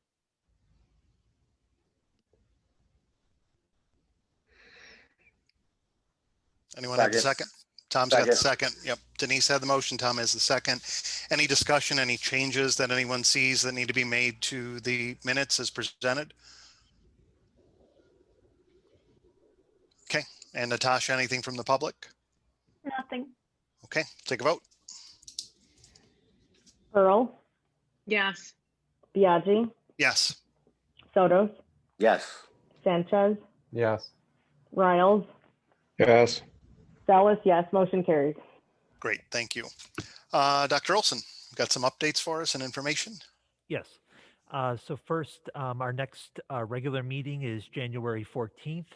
I also just wanted to give the board a heads up that we will be utilizing the COW meeting on February 4th. And at the very least, Leanne's going to do a presentation on special education. And I'm also considering the possibility of us doing the strategic plan to the board as well on that night. But we'll kind of see where we are once we start to get closer. Otherwise, we can just do it at the regular meeting. Dr. Olson, was that also going to be the night we were going to do your mid-year performance? Was that at the February COW, or no, we're going to have to take a vote, I think, right? So we'll have to do it at a regular meeting. Correct. Okay, because we're talking contract extension at that meeting. So, right. Okay. And then Carol represented the board at the Resolutions Committee Assembly. So I thought Carol could give us an update on that. And then Denise, Carol, and I attended the IASB 2020 Virtual Summit, and they can share some on that too. So maybe I'll turn it over to Carol first. Okay, so at our November 12th meeting, the board discussed the 2020 IASB resolutions. And so the delegate assembly was virtual this year. It was on November 14th on Saturday morning. This year, they did a little differently. There were 2 prior virtual meetings where various things were discussed. People made their pitches for why people should, vote certain ways. So during our meeting, we voted on how the board wanted to vote. So there were a few things where we disagreed with the IASB's recommendations, and the major issue was the gun storage resolution. The other 2 minor ones were the reaffirmation of existing positions on charter schools. So our board, we didn't agree on the charter schools ones. That ended up on the IASB's consent agenda. I checked with them before the meeting. They said it was too late to pull that since the printed materials were already out. We would have had to have pulled that at one of the prior meetings, but then those would have been before the board, our board had the full discussion on that. So there wasn't an option to vote present. I could only abstain. So for the consent agenda, I abstained since, I didn't have the consensus of the full board for that one. Everything else, I voted how the board wanted. The controversial one about the gun storage, that did not overcome the procedural hurdle, so it never even went to a vote because it didn't receive enough votes to reverse the IASB's recommendation. So if anyone wanted to see the full results, the IASB, I think they still have that on their website.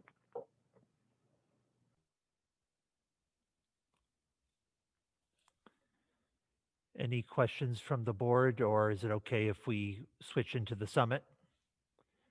Okay, Denise or Carol, do you want to share your thoughts on that day? I'll let Denise handle that one.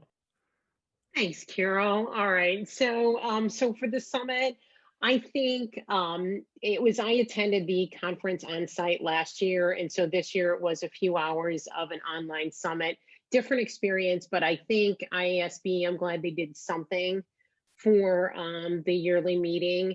The theme for me, diversity, inclusion, including all people of various backgrounds in district decision-making. So I think as a district and as a board, we just think about this element of inclusion and diversity as we move forward.